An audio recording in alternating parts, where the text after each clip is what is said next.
आज के इस कंप्लीट कोर्स में हम लोग लैपटॉप हार्डवेयर और लैपटॉप रिपेयरिंग डिटेल में देखने वाले हैं। आज मैं आप लोग को लैपटॉप हार्डवेयर से रिलेटेड जितने भी कंपोनेंट्स होते हैं वो सब के बारे में डिटेल में बताऊंगा और लैपटॉप को आप लोग किस तरीके से रिपेयर कर सकते हो ये हम लोग इस वीडियो में सीखने वाले हैं। तो लैपटॉप के अंदर जितने भी कंपोनेंट्स होते हैं वो सब कुछ मैं आपको डिटेल में डिस्क्राइब करूंगा कि सारे कंपोनेंट्स क्या क्या होते हैं, कौन से कंपोनेंट का क्या काम होता है, किस लिए वो कंपोनेंट लगा हुआ है, अगर वो कंपोनेंट खराब हो जाते हैं तो आपको क्या करना होता है। तो ये सब कुछ हम लोग डिटेल में इस वीडियो में बात करने जा रहे हैं। ये वीडियो देखने के बाद आप लोग के पास लैपटॉप हार्डवेयर का एडवांस नॉलेज हो जाएगा और हम लोग इस वीडियो में रिपेयरिंग के बारे में देखने वाले हैं कि अगर आप लोग के पास कोई कस्टमर आता है अपने लैपटॉप लेके जिसमें कुछ प्रॉब्लम हो जाता है तो किस तरीके से आप लोग उसको फिक्स कर सकते हो, ये मैं आपको इस वीडियो में डिटेल में बताऊंगा। और हम लोग अलग अलग टाइप की चीज़ें देखने वाले हैं। इस कोर्स के अंदर हम लोग टोटल 26 टॉपिक को कवर करने वाले हैं। अगर लैपटॉप का स्क्रीन खराब हो जाता है तो आपको किस तरीके से उसको फिक्स करना है, कीबोर्ड खराब हो जाता है तो आपको कैसे फिक्स करना है, लैपटॉप का ट्रैक पैड या टच पैड खराब हो जाता है तब आपको किस तरीके से उसको फिक्स करना है, लैपटॉप का बैटरी में अगर प्रॉब्लम आ जाता है, लैपटॉप का बैटरी फूल जाता है या बैटरी बैकअप आपका लैपटॉप का अगर कम हो जाता है तो किस तरीके से आपको उसको फिक्स करना है ये भी मैं आपको बताऊंगा इस वीडियो में। और चार्जिंग सिस्टम में अगर कोई प्रॉब्लम आ जाता है, आपका लैपटॉप चार्ज नहीं हो रहा है, लैपटॉप में कोई रिस्पॉन्स नहीं आ रहा है, लैपटॉप एकदम डेड पड़ा हुआ है तो उसको कैसे फिक्स करना है ये भी हम लोग इसी वीडियो में डिस्कस करने वाले हैं। फिर मदरबोर्ड रिपेयरिंग हम लोग देखेंगे, रैम और स्टोरेज अपग्रेड कैसे करना है वो हम लोग देखेंगे, पोर्ट एंड कनेक्टर के बारे में देखेंगे कि पोर्ट्स क्या क्या होते हैं, कनेक्टर किस तरीके से काम करते हैं, कैसे सारा पार्ट्स मदरबोर्ड के साथ कनेक्टेड रहता है वो हम लोग देखने वाले हैं।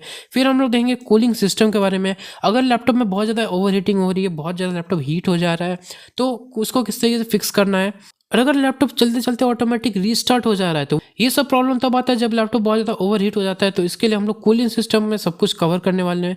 ब्लूटूथ एंड वाईफाई के बारे में देखने वाले हैं, वाईफाई ब्लूटूथ किस तरीके से काम करता है, अगर ख़राब हो जाता है तो कैसे फिक्स करना है, बायोस के बारे में देखने वाले हैं, लैपटॉप कैमरा एंड माइक्रोफोन देखने वाले हैं, स्पीकर ऑडियो सिस्टम आपको किस तरीके से रिपेयर करना रहता है, अगर स्पीकर खराब हो जाता है किसी लैपटॉप का तो कैसे आप लोग उसको चेंज करोगे, हिंज और चैसी अगर डैमेज हो जाता है, अगर लैपटॉप का हिंज खराब हो जाता है, चैसी टूट जाता है तो कैसे आपको फिक्स करना है, सीपीयू के बारे में हम लोग बात करेंगे, जीपीयू के बारे में बात करेंगे, सीमोस बैटरी के बारे में बात करेंगे। अगर आपके लैपटॉप में डेट एंड टाइम गड़बड़ आता है तो वो सीमोस बैटरी के कारण होता है, तो सीमोस बैटरी को आप लोग रिप्लेस करके उसको फिक्स कर सकते हो। और हम लोग पेरिफेरल कनेक्शंस के बारे में बात करेंगे, क्या क्या चीज़ें कनेक्टेड रहती है मदरबोर्ड के साथ, और हम लोग बात करेंगे इंटरनल केबल एंड कनेक्टर्स के बारे में, किस तरीके से सारा चीज़ कनेक्टेड रहता है, सिक्योरिटी फीचर्स के बारे में बात करेंगे, कार्ड रीडर कैसे वर्क करता है, अगर कार्ड रीडर डैमेज हो जाता है तो आपको उसको किस तरीके से फिक्स करना रहता है, सेंसर्स के बारे में हम लोग बात करेंगे, कंपोनेंट्स देखेंगे गेमिंग लैपटॉप के बारे में, और हम लोग गेमिंग लैपटॉप के बारे में भी देखेंगे। पहले मैं आपको एक नॉर्मल लैपटॉप दिखाऊंगा किस तरीके से आपको नॉर्मल लैपटॉप को रिपेयरिंग करना रहता है, किस तरीके से नॉर्मल लैपटॉप के अंदर कंपोनेंट्स लगे रहते हैं। फिर हम लोग इसमें गेमिंग लैपटॉप के बारे में बात करेंगे क्योंकि गेमिंग लैपटॉप काफ़ी ज़्यादा डिफरेंट होता है एक नॉर्मल लैपटॉप से, तो गेमिंग लैपटॉप का भी नॉलेज आपके पास होना डेफिनेटली ज़रूरी होता है। तो गेमिंग लैपटॉप को भी हम लोग डिटेल में एक्सप्लोर करेंगे। फिर लैपटॉप का फ्रेम और बेजल्स के बारे में बात करेंगे, अगर लैपटॉप गिर के टूट जाता है तो किस तरीके से उसको फिक्स करना है वो हम लोग बात करेंगे। इसमें अपग्रेड्स के बारे में बात करेंगे, कैसे आप लोग लैपटॉप को अपग्रेड कर सकते हो, और मिसलेनियस जितने भी कंपोनेंट होते हैं वो सब हम लोग इसमें कवर करने वाले हैं। और इस कोर्स के अंदर हम लोग लैपटॉप सर्विसिंग देखने वाले हैं कि लैपटॉप को सर्विसिंग कैसे करना होता है। जब आप लोग किसी भी लैपटॉप को नया नया लेते हो तो वो लैपटॉप काफ़ी ज़्यादा फास्ट चलता है, लेकिन कुछ साल यूज़ करने के बाद 4-5 साल यूज़ करने के बाद आपका वही लैपटॉप काफ़ी ज़्यादा स्लो हो जाता है। तो इस स्लो लैपटॉप को कैसे फिक्स करना है, कैसे उसको दोबारा नए जैसा फास्ट करना है वो भी हम लोग इसमें देखने वाले हैं। और लैपटॉप को सर्विसिंग आपको कैसे करना है, कई बार लैपटॉप काफ़ी ज़्यादा स्लो हो जाता है, उसमें ओवर हीटिंग का इशू आता है, सर्विसिंग करके आप लोग कैसे उसको फिक्स कर सकते हो ये भी हम लोग इस कोर्स में कवर करेंगे। और अगर लैपटॉप के अंदर कोई लिक्विड चला जाता है, कॉफ़ी चला जाता है तो किस तरीके से आप उसको फिक्स करोगे ये भी हम लोग इसी वीडियो में डिटेल में देखने वाले हैं। तो ये सारे टॉपिक हम लोग इसी वीडियो में कवर करने वाले हैं। आप लोग ने अगर लैपटॉप को खोल के देखा होगा तो वो कुछ ऐसा दिखता है। अब ये चीज़ देख के काफ़ी लोग को कन्फ्यूज़न लगता है कि इसमें ये क्या चीज़ है, ये सब क्या चीज़ लगा हुआ है। काफ़ी सारे लोग कन्फ्यूज हो जाते हैं ये चीज़ देख के, उनको कुछ समझ में नहीं आता। तो अगर आप लोग इस वीडियो को देख लेते हो तो आपको लैपटॉप कंपोनेंट्स के बारे में, लैपटॉप हार्डवेयर के बारे में एकदम एडवांस नॉलेज हो जाएगा। फिर जितने भी ऐसे लैपटॉप खोल के आप लोग खुद से इसको देख पाओगे।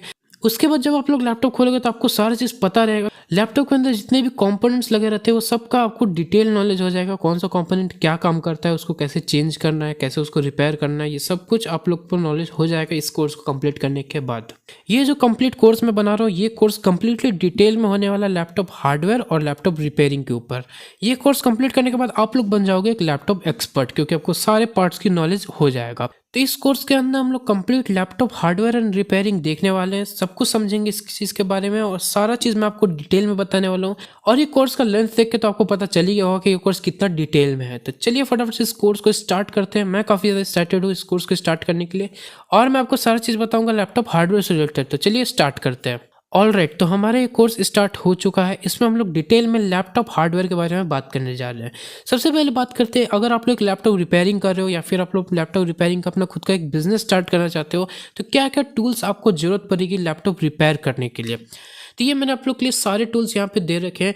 और भी बहुत सारे टूल्स होते हैं लैपटॉप रिपेयरिंग करने के लिए, लेकिन जो सबसे एसेंशियल टूल है जो आपके पास होना ही चाहिए, वो सब कुछ मैंने यहाँ पे आप लोग को दे रखा है।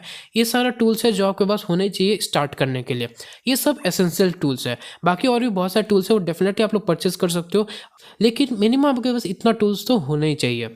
बाय द वे, सारे हाई क्वालिटी के टूल्स के लिंक मैंने इस क्यूआर कोड में दे रखे हैं। आप लोग सिंपली इस क्यूआर कोड को स्कैन कीजिए, आपको सारे टूल्स मिल जाएंगे वहाँ पे। आप लोग वहाँ से उसको परचेस कर सकते हो, और मैंने सबसे बेस्ट क्वालिटी के सारे टूल्स आप लोग, या फिर आप लोग इस लिंक पे भी विजिट कर सकते हो। तो टूल्स आप लोग क्या क्या चाहिए वो मैं आपको बताता हूँ। सबसे पहला टूल्स आपको चाहिए एक स्क्रू ड्राइवर। ये जो आप लोग जो स्क्रू ड्राइवर किट देख रहे हो, ये किट मैं भी यूज़ करता हूँ, बहुत ही अच्छा किट है। इसमें आप लोग को बहुत सारे अलग अलग बिट मिल जाता है। ये एक स्क्रू ड्राइवर है और इतने सारे आप लोग को बिट मिलता है। जो भी बिट आप लोग को चाहिए, आप लोग को सिंपली इसको स्क्रू ड्राइवर लगाना होता है, फिर आप उसको ओपन कर पाओगे। इस स्क्रू ड्राइवर किट से आप लोग किसी भी ब्रांड का कोई भी लैपटॉप खोल सकते हो। सिर्फ लैपटॉप ही नहीं, आप लोग इससे बहुत सारी चीज़ खोल सकते हो। कैमरा रिपेयर कर सकते हो, छोटे मोटे बहुत सारे गैजेट आप लोग रिपेयर कर सकते हो। इसमें हर टाइप का स्क्रू ड्राइवर का बिट इसमें दिया हुआ है। तो ये जो स्क्रू ड्राइवर है, ये मोस्ट यूजफुल स्क्रू ड्राइवर है जो मैंने अभी तक इंटरनेट पे देखा, और इसका लिंक आप लोग को इस क्यूआर कोड पे मिल जाएगा। यहाँ से आप लोग डायरेक्टली इसको परचेज कर सकते हो। मैंने भी इसको परचेज किया हुआ है, काफ़ी अच्छी क्वालिटी का बिट भी इसमें दिया हुआ है, और प्राइस भी इसका काफ़ी अफोर्डेबल है। 300-400 में आपको ये स्क्रू ड्राइवर किट मिल जाता है। उसके बाद आपको चाहिए होगा ओपनर। ये जो ब्लू कलर का आप लोग ओपनर देख रहे हो, ये आपको चाहिए होगा।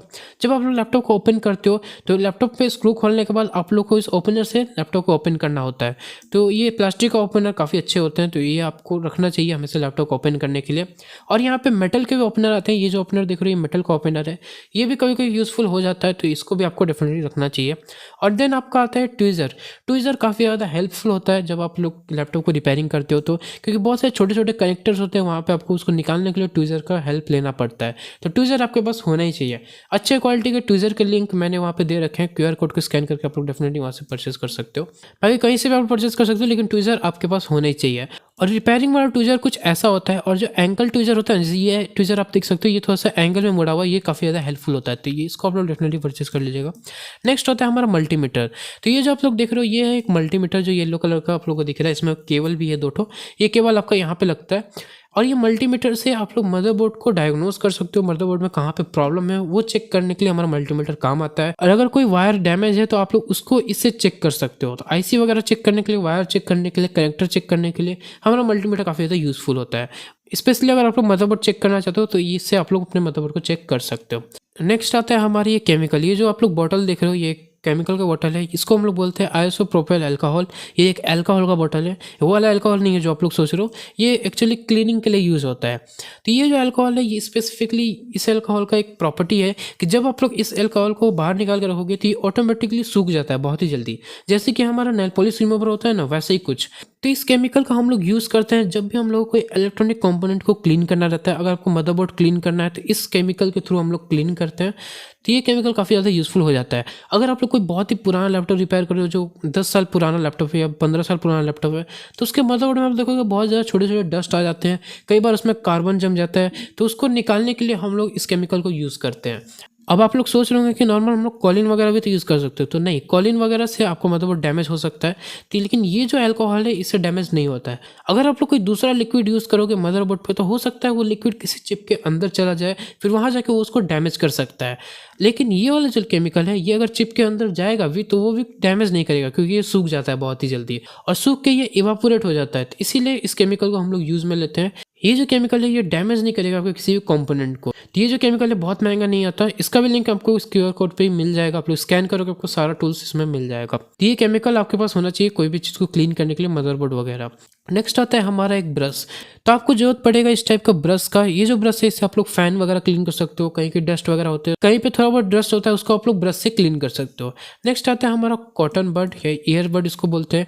ये हमारे यूज़ में आता है जब आपको थर्मल पेस्ट क्लीन करना होता है। लैपटॉप के अंदर थर्मल पेस्ट होता है, उसको क्लीन करने के लिए हम लोग कॉटन बड का यूज़ करते हैं। थर्मल पेस्ट क्या होता है, कहाँ पे होता है, वो मैं आपको बताऊंगा इसी कोर्स में आगे चल के। इससे हम लोग थर्मल पेस्ट को क्लीन करते हैं। और कभी कभी आपको आईसी में थोड़ा सा छोटा सा जगह पे क्लीन करना है, तो आप लोग ये जो कॉटन बड है ना, इस केमिकल को आपको इस कॉटन बड में डिप करना होता है। फिर जहाँ पे भी डस्ट है हमारा, वहाँ से हम लोग उसको क्लीन कर सकते हैं। तो इसका ये भी यूज़ होता है। नेक्स्ट टूल है हमारा एक पाइप, मतलब ये स्ट्रॉ है जो हम लोग जूस पीते हैं, तो इस टाइप का स्ट्रॉ आपको रखना चाहिए। कभी कोई लैपटॉप के कोने में कोई डस्ट चला जाता है तो उसको हटाने के लिए हम लोग स्ट्रॉ का यूज़ करते हैं। स्ट्रॉ में आप लोग को एयर ब्लो करना होता है, फिर आप लोग उस डस्ट को हटा सकते हो। बाय द वे ब्लोअर भी आता है जो इलेक्ट्रिक ब्लोअर होता है, आप लोग उसको भी यूज़ कर सकते हो, लेकिन स्ट्रॉ से भी आपका काम चल जाएगा लैपटॉप के लिए। देन आता है हमारा इरेजर। इरेजर रैम वगैरह क्लीन करने के लिए, रैम के ऊपर जो गोल्डन लेयर होता है उसको क्लीन करने के लिए हम लोग कई कई इरेजर का यूज़ करते हैं। तो अगर आप लोग बहुत ही पुराना लैपटॉप रिपेयर करे हो तो उसका जो रैम होता है उसमें कई कई कार्बन जम जाता है या फिर डस्ट आ जाता है, तो उसको क्लीन करने के लिए हम लोग एक इरेजर का यूज़ करते हैं। कोई ब्रांड का आप इरेजर रख सकते हो, नॉर्मल जो हमारा इरेजर होता है वही आपको रखना होता है। तो ये सारे टूल्स है जो आपको ज़रूरत पड़ता है लैपटॉप रिपेयर करने के लिए। इसका आप लोग स्क्रीनशॉट ले लीजिए, ये क्यूआर कोड को स्कैन कीजिए, यहाँ पे आपको सारे हाई क्वालिटी के टूल्स का लिंक मिल जाएंगे अलग अलग प्राइस सेगमेंट में, तो आप लोग वहाँ से जाकर डेफिनेटली इसको परचेस कर सकते हो। मैंने काफ़ी ज़्यादा रिसर्च करने के बाद आप लोग के लिए टूल्स यहाँ पे दे रखा है। तो ये सारे टूल्स आप लोग को ज़रूरत पड़ता है। ये जो चीज़ आप लोग स्क्रीन पे देख रहे हो इसको हम लोग कहते हैं लैपटॉप। लेकिन ये लैपटॉप अंदर से कैसा दिखता है, अंदर से ये काम कैसे करता है, वो हम लोग डिटेल में इस वीडियो में देखने जा रहे हैं। अब सबसे पहले मैं आपको छोटा सा इंट्रोडक्शन दे देता हूँ। लैपटॉप के ऊपर में ये कैमरा है जो इस तरीके से लगा रहता है। यहाँ पे जो दो डॉट आप लोगों को दिख रहा है इसमें हमारा माइक्रोफोन रहता है। जब आप लोग ऑनलाइन मीटिंग कर रहे हो, वीडियो कॉल से बात कर रहे हो, तो यहाँ से आपका ऑडियो कैप्चर होता है। नेक्स्ट यहाँ पे आपको दो रबड़ मिलता है। जब आप लोग लैपटॉप को बंद करोगे तो आपको जो स्क्रीन है वो कीबोर्ड के साथ टच में ना आए, इसलिए यहाँ पे रबड़ दिया रहता है ताकि एक छोटा सा गैप बना रहे। ये दो रबड़ आपको यहाँ पे भी मिलता है। ये जो आपको ब्लैक कलर का दिख रहा है इसको स्क्रीन बोलते हैं। नीचे यहाँ पे आपको लोगो मिलता है। यहाँ पे आपका एक हिंज मिलता है, इस जगह पे हिंज रहता है, इस जगह पे हिंज रहता है, और यहाँ से हमारा फोल्डिंग होता है। ये वाला जो शो के लिए रहता है, हिंज हमारा बेसिकली दोनों साइड में रहता है। और ये जो आप लोग बीच में ग्रिल जैसा दिख रहे हो ये हमारा एयर वेंट इसको बोलते हैं। और एयर वेंट के यहाँ पे हम एक स्पीकर रहता है और एक स्पीकर हमारा यहाँ पे रहता है जहाँ से ऑडियो आता है। देन आता है हमारा पावर बटन। ये हमारा पावर बटन है जिससे हमारा लैपटॉप स्टार्ट होता है। अब ये हमारा कीबोर्ड है। कीबोर्ड के अंदर यहाँ पे बीच में आप देख सकते हो गैप होता है। अगर आप लोग लैपटॉप यूज़ करते करते कॉफ़ी पी रहे हो और कॉफ़ी अगर आपके लैपटॉप पे गिर जाता है तो ये जो गैप होता है कीबोर्ड से, इससे ये कॉफ़ी आपके लैपटॉप के अंदर जा सकता है। अंदर जाने के बाद वो मदरबोर्ड पे चला जाता है जिससे हमारा लैपटॉप ऑन नहीं होता है कभी कभी, या फिर वो डैमेज हो जाता है। तो उसको कैसे फिक्स करना है, आपको लैपटॉप को खोलना है, पूरा उसका मदरबोर्ड निकालना है। मदरबोर्ड निकालने के बाद जहाँ पे हमारा कॉफ़ी गिरा है ना, ये जो केमिकल मैंने आपको बताया, इस केमिकल से ये ब्रश को आपको इस केमिकल पे डिप करना है और जहाँ पे मदरबोर्ड पे वो कॉफ़ी गिरा है आपको वहाँ पे उसको क्लीन कर देना होता है उस ब्रश से। तो इस तरीके से आप लोग मदरबोर्ड से कॉफ़ी वगैरह या फिर जो भी लिक्विड अगर उसमें गिरा हुआ है तो उसको आप लोग हटा सकते हो। इसके नीचे हमारा ट्रैक पैड होता है। ये जो आप लोग देख रहे हो ये माउस पैड होता है। यहाँ पे भी दो बटन होता है और यहाँ पे गैपिंग होता है। अगर कोई लिक्विड इसके अंदर भी गिर जाता है तो ये इसके अंदर चला जाएगा, फिर आपका ट्रैक पैड काम नहीं करेगा। तो उसके लिए फिर आपको लैपटॉप को खोलना होता है, ट्रैक पैड निकालना होता है और ट्रैक पैड पे जो बटन्स होता है इस पर एक सर्किट बोर्ड होता है, उसको आपको क्लीन करना रहता है इसी केमिकल से। तो ये केमिकल आपका क्लीनिंग के लिए यूज़ होता है, काफ़ी यूजफुल केमिकल है। इसको हम लोग बोलते हैं आइसोप्रोपेट अल्कोहल। इसको आप ऐसे भी सर्च कर सकते हो। आप लोग ऐसे भी इसको अमेजोन और फ्लिपकार्ट पर सर्च करके परचेस कर सकते हो और लिंक तो मैंने यहाँ पे दे रखा हुआ है। तो इस तरीके से हमारा लैपटॉप पूरा काम करता है। अब अगर आपको इस लैपटॉप को खोलना है तो कैसे खोलना होता है, आपको लैपटॉप को बंद करना है, मतलब ये लिड को बंद करना है और लैपटॉप को आपको उल्टा कर देना है। तो लैपटॉप को उल्टा करने के बाद आपको कुछ ऐसा दिखेगा। उसके बाद आपको लैपटॉप के सारे स्क्रूज को ओपन करना है। तो यहाँ पे आप देख सकते हो यहाँ पे बाहर में दो स्क्रू है, एक स्क्रू यहाँ पे और एक यहाँ पे। बहुत सारी कंपनियाँ क्या करती है, वो लोग रबड़ के अंदर स्क्रू को पैक करके देती है। तो यहाँ पे आप लोग देख रहे हो कि एक रबड़ है, आपको इस रबड़ को हटाना है। यहाँ पे आप लोग एक इस टाइप का रबड़ का स्ट्रिप मिलता है और यहाँ पे एक रबड़ का स्ट्रिप मिलता है। आपको ये दोनों को हटाना होता है। हटाने के बाद आपको इसके नीचे स्क्रू मिलता है। ये जो हमारा रबड़ का स्ट्रिप है इसको जब हटाया गया तो यहाँ पे देखिए स्क्रू है। तो इस तरीके से आपको दोनों रबड़ के स्ट्रिप को हटा देना है और आपको चेक करना है कि उसके अंदर कोई स्क्रू तो नहीं है। अगर स्क्रू है तो उसको खोलना है। तो देखिए रबड़ को हटाने के बाद यहाँ पे हमें 1 2 3 4 स्क्रू और मिला। तो इस तरीके से आपको पूरा स्क्रू को खोल लेना है अपने लैपटॉप का। और लैपटॉप स्क्रू खोलने से पहले आप लोग को एक चीज़ करना है कि आपको एक ट्रे रखना है। जो हमारा आइसक्रीम ट्रे होता है ना, मतलब जो आइस जमाने के लिए ट्रे होता है, वैसा ट्रे आप लोग रखिए। और जो भी लैपटॉप का आप लोग स्क्रू को खोल रहे हो उस ट्रे में रखिए। और आपको याद रखना है कौन सा ट्रे में आपने कौन सा स्क्रू रखा है और कैसे कैसे वो खुलता है।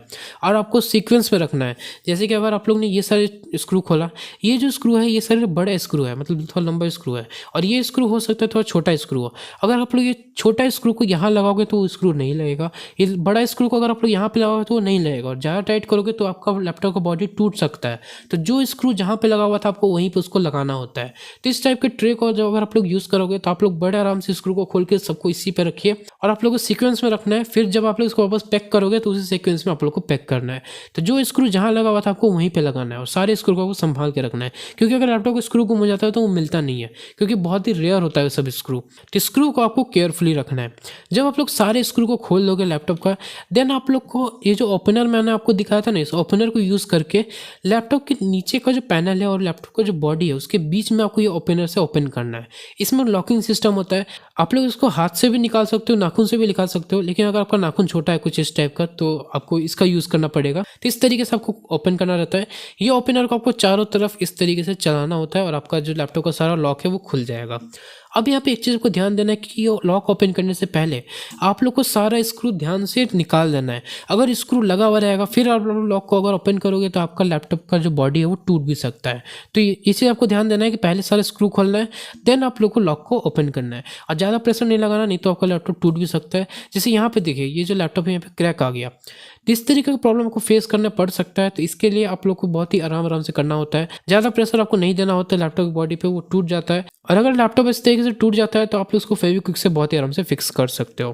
तो लैपटॉप ओपन करने के बाद आपका लैपटॉप का जो बैक पैनल है वो इस तरीके से खुल जाएगा। इसको आपको साइड में रख देना है। और जब आप लोग लैपटॉप के बैक पैनल को हटाओगे तो आपको देखने को मिलेगा ये चीज़। अब ये चीज़ देखने में काफ़ी ज़्यादा कन्फ्यूजिंग लगता है, लेकिन अब नहीं लगेगा। मैं आपको सारा चीज़ डिटेल में एक्सप्लेन करता हूँ। तो देखिए सबसे पहले ऊपर से स्टार्ट करते हैं।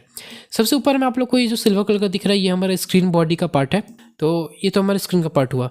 उसके बाद आप लोग यहाँ पे हिंज मिलता है। ये जो आप लोग सिल्वर कलर का देख रहे हो यहाँ पे पिंक सर्कल के अंदर जो सिल्वर कलर का है इसको हम लोग बोलते हैं हिंज। हिंज का बेसिकली काम ये होता है कि लैपटॉप जब आपको ओपन और क्लोज होता है ना, वो हमारा हिंज की वजह से होता है। एक हिंज आपको यहाँ मिलता है, दूसरा हिंज आपको यहाँ पे मिलता है। तो यहाँ पे एक हिंज है और एक वहाँ पे हिंज है। इस हिंज को आप लोग को चेंज करना होता है। अगर लैपटॉप में अगर हिंज का प्रॉब्लम आ रहा है तो आप लोग को सिंपली यहाँ पे ये 2 स्क्रू खोलना है। फिर हिंज के दूसरे साइड में आप लोग को 2 स्क्रू इसी टाइप का मिलेगा, उसको ओपन करना है और आपका जो हिंज है वो निकल के आ जाएगा। फिर आप लोग हिंज को बहुत ही आराम से चेंज कर सकते हो। अब बहुत सारे लोग के मन में डाउट होता है कि आप लोग स्पेयर पार्ट कैसे ढूंढोगे। तो देखिए जो भी आपका स्पेयर पार्ट होता है, जैसे ये हिंज एक पार्ट है तो हिंज के ऊपर एक सीरियल नंबर लिखा हुआ रहता है। जैसे देखिए यहाँ पे एक सीरियल नंबर लिखा हुआ है। इसी तरीके से जितने भी कंपोनेंट लैपटॉप में होते हैं वो सब में सीरियल नंबर लिखा हुआ रहता है। तो आपको इसका टेंशन नहीं लेना कि सारा पार्ट्स को कहाँ मिलेगा, कौन सा पार्ट्स इसमें लगेगा। आप लोग को सिंपली सीरियल नंबर से पार्ट्स को सर्च करना है और जब आप लोग सीरियल नंबर से सर्च करोगे तो सेम टू सेम पार्ट्स आप लोग को ऑनलाइन मिल जाएगा या ऑफलाइन भी आप लोग same to same serial number का पार्ट्स लेकर लगाओगे तो वो डेफिनेटली वर्क करेगा। तो जो भी पार्ट्स आप लोग चेंज करें उसमें आपका सीरियल नंबर मैच करना चाहिए, तो आपको वो पार्ट्स बहुत ही आराम से रिप्लेस हो जाएगा। तो ये है हमारा हिंज जो यहाँ पे आप लोग पिंक बॉक्स के अंदर देख रहे हो और यहाँ पे भी जो आप लोग देख रहे हो ये भी है हमारा हिंज। हिंज के बाद जो रेड बॉक्स के अंदर जो आप लोग देख रहे हो इसको हम लोग बोलते हैं हीट सिंक। ये जो हीट सिंक होता है, हीट सिंक के ऊपर एक हमारा कॉपर पाइप लगा हुआ होता है और ये जो कॉपर पाइप आप लोग देख रहे हो ये पाइप कनेक्टेड है यहाँ पे। अब ये क्या चीज़ है, ये है हमारा प्रोसेसर। जब आप लोग लैपटॉप को बाय करने जाते हो तो वहाँ पर आप लोग देखते होंगे Intel core i3, Intel core i5, i7, i9 या राइजन 5, राइजन 3, राइजन 9। तो जो हमारा लैपटॉप का प्रोसेसर होता है वो प्रोसेसर हमारा यहाँ पे होता है। तो ये है हमारा प्रोसेसर। प्रोसेसर के ऊपर लगा हुआ रहता है हीट सिंक। अब हीट सिंक कैसे काम करता है वो मैं आपको बताता हूँ। तो प्रोसेसर के ऊपर आप लोग को थर्मल पेस्ट लगाना होता है। थर्मल पेस्ट कैसा होता है, तो देखिए थर्मल पेस्ट होता है कुछ ऐसा। ये जो आप लोग देख रहे हो ये एक थर्मल पेस्ट है जो कि सिरिंज के अंदर आता है और इसके साथ आपको ये एक चम्मच टाइप का मिलता है। और थर्मल पेस्ट आप लोग कुछ इस तरीके से लेना होता है और प्रोसेसर के ऊपर ये कुछ इस तरीके से थर्मल पेस्ट आपको लगाना होता है। लगाने के बाद जब थर्मल पेस्ट लग जाता है आपको ये जो चम्मच यहाँ पे दिया हुआ है थर्मल पेस्ट के साथ, ये चम्मच से आपको इसको स्प्रेड कर देना होता है कुछ ऐसे। और थर्मल पेस्ट आप लोग को पूरा जो ये मेटल का सर्फेस आपको दिख रहा है नहीं, पूरा कवर होना चाहिए आपका थर्मल पेस्ट। तो थर्मल पेस्ट आप लोग को लगाना होता है। थर्मल पेस्ट लगाने के बाद उसके ऊपर ये हीट सिंक लगा हुआ था। जो नया नया लैपटॉप होता है उसमें कंपनी लगा के भेजता है और थर्मल पेस्ट वैसे ही लगाया हुआ रहता है। थर्मल पेस्ट के बिना लैपटॉप चलेगा नहीं, वो बहुत ज़्यादा प्रॉब्लम करेगा। तो प्रोसेसर के ऊपर लगा हुआ रहता है थर्मल पेस्ट, थर्मल पेस्ट के ऊपर लगा रहता है हमारे ये हीट सिंक। हीट सिंक लगाने के बाद यहाँ पे 4 स्क्रू है, जो ब्लैक कलर का आप लोग स्क्रू देख रहे हो, ये 4 स्क्रू से हीट सिंक को कम्प्लीटली टाइट किया जाता है प्रोसेसर के ऊपर, ताकि जो प्रोसेसर का हीट है वो एक कॉपर पाइप में जाके ट्रांसफ़र होगा। तो प्रोसेसर जब आप लोग लैपटॉप को यूज़ करते हो, उसमें कोई हैवी टास्क करते हो, एडिटिंग करते हो, गेमिंग करते हो, तो आपका जो प्रोसेसर है वो हीट होता है। ये जो कॉपर का पाइप आप लोग देख रहे हो, प्रोसेसर को जो भी हीट है वो कॉपर एब्जॉर्ब कर लेता है और वो हीट को ट्रांसफ़र करता है। हीट आपका यहाँ पे हीट हुआ, ये हीट आपका ट्रांसफ़र होकर ऐसे जाएगा और यहाँ पे जाएगा। तो हीट ट्रांसफ़र होकर आपका यहाँ पे आएगा, यहाँ से फिर वो ट्रांसफ़र हीट सिंक में होगा। तो ये जो कॉपर का पाइप का काम यही रहता है कि ये जो प्रोसेसर रहता है उससे हीट को लेता है और वो हीट सिंक को हीट को ट्रांसफ़र कर देता है। फिर जो हीट सिंक है उसके पास एक फ़ैन होता है, ये फ़ैन घूमता है और ये फ़ैन काफ़ी ज़्यादा स्पीड में घूमता है और ये जो हीट सिंक इसको ठंडा कर देता है। जैसे ही हीट सिंक ठंडा होता है फिर दोबारा ये जो कॉपर पाइप है ये प्रोसेसर से हीट को लाता है और यहाँ पे हीट इसको देता है, फिर ये हीट ठंडा होता है। तो इस तरीके से हमारा लैपटॉप का कूलिंग सिस्टम काम करता है और ये होता है हमारा हीट सिंक। ये पूरा आपको हीट सिंक बोलते हैं और इसको हम लोग बोलते हैं लैपटॉप फ़ैन। तो ये हमारा फ़ैन है और लैपटॉप में कूलिंग काफ़ी ज़्यादा इंपॉर्टेंट होता है। अगर लैपटॉप कूलिंग ठीक से नहीं काम करेगा तो लैपटॉप में आपको बहुत सा प्रॉब्लम देखने को मिल सकता है। जब आपका लैपटॉप थोड़ा पुराना हो जाता है, 4 साल, 5 साल या 6 साल पुराना हो जाता है, तो जो लैपटॉप का फ़ैन है वो काफ़ी ज़्यादा गंदा हो जाता है। जो हीट सिंक है वो क्लॉग हो जाता है, यहाँ पे डस्ट जम जाता है पूरा, जिसकी वजह से प्रॉपर एयर फ्लो नहीं हो पाता है। तो हीट सिंक आपका क्लॉग हो जाता है और जब आपका हीट सिंक है और यहाँ पे जो थर्मल पेस्ट जो लगा रहता है वो सूख जाता है। थर्मल पेस्ट जब सूख जाता है तो वो पाउडर के फॉर्म में आ जाता है। थर्मल पेस्ट आपका लिक्विड फॉर्म में रहता है और सूखने के बाद वो बिल्कुल पाउडर की तरफ हो जाता है। तो आपको कॉटन से आपको यूज़ करके थर्मल पेस्ट को क्लीन करना होता है। क्लीन करने के बाद आपको नया थर्मल पेस्ट अप्लाई करना होता है और अप्लाई करने के बाद जब आप दोबारा हीट सिंक को यहाँ पे लगाओगे तो जो आपका हीट है वो प्रॉपर तरीके से स्प्रेड होगा। अगर आप लोग के पास एक ऐसा लैपटॉप आता है जो काफ़ी ज़्यादा स्लो हो चुका है, उसमें काफ़ी ज़्यादा हीट हो रहा है, ओवर हीटिंग हो रहा है, लैपटॉप परफॉर्मेंस काफ़ी कम हो गया, इस टाइप का अगर प्रॉब्लम आता है, कई बार ये प्रॉब्लम थर्मल पेस्ट सूख जाने की वजह से भी होता है और हीट सिंक भी जाम हो जाने से हो जाता है।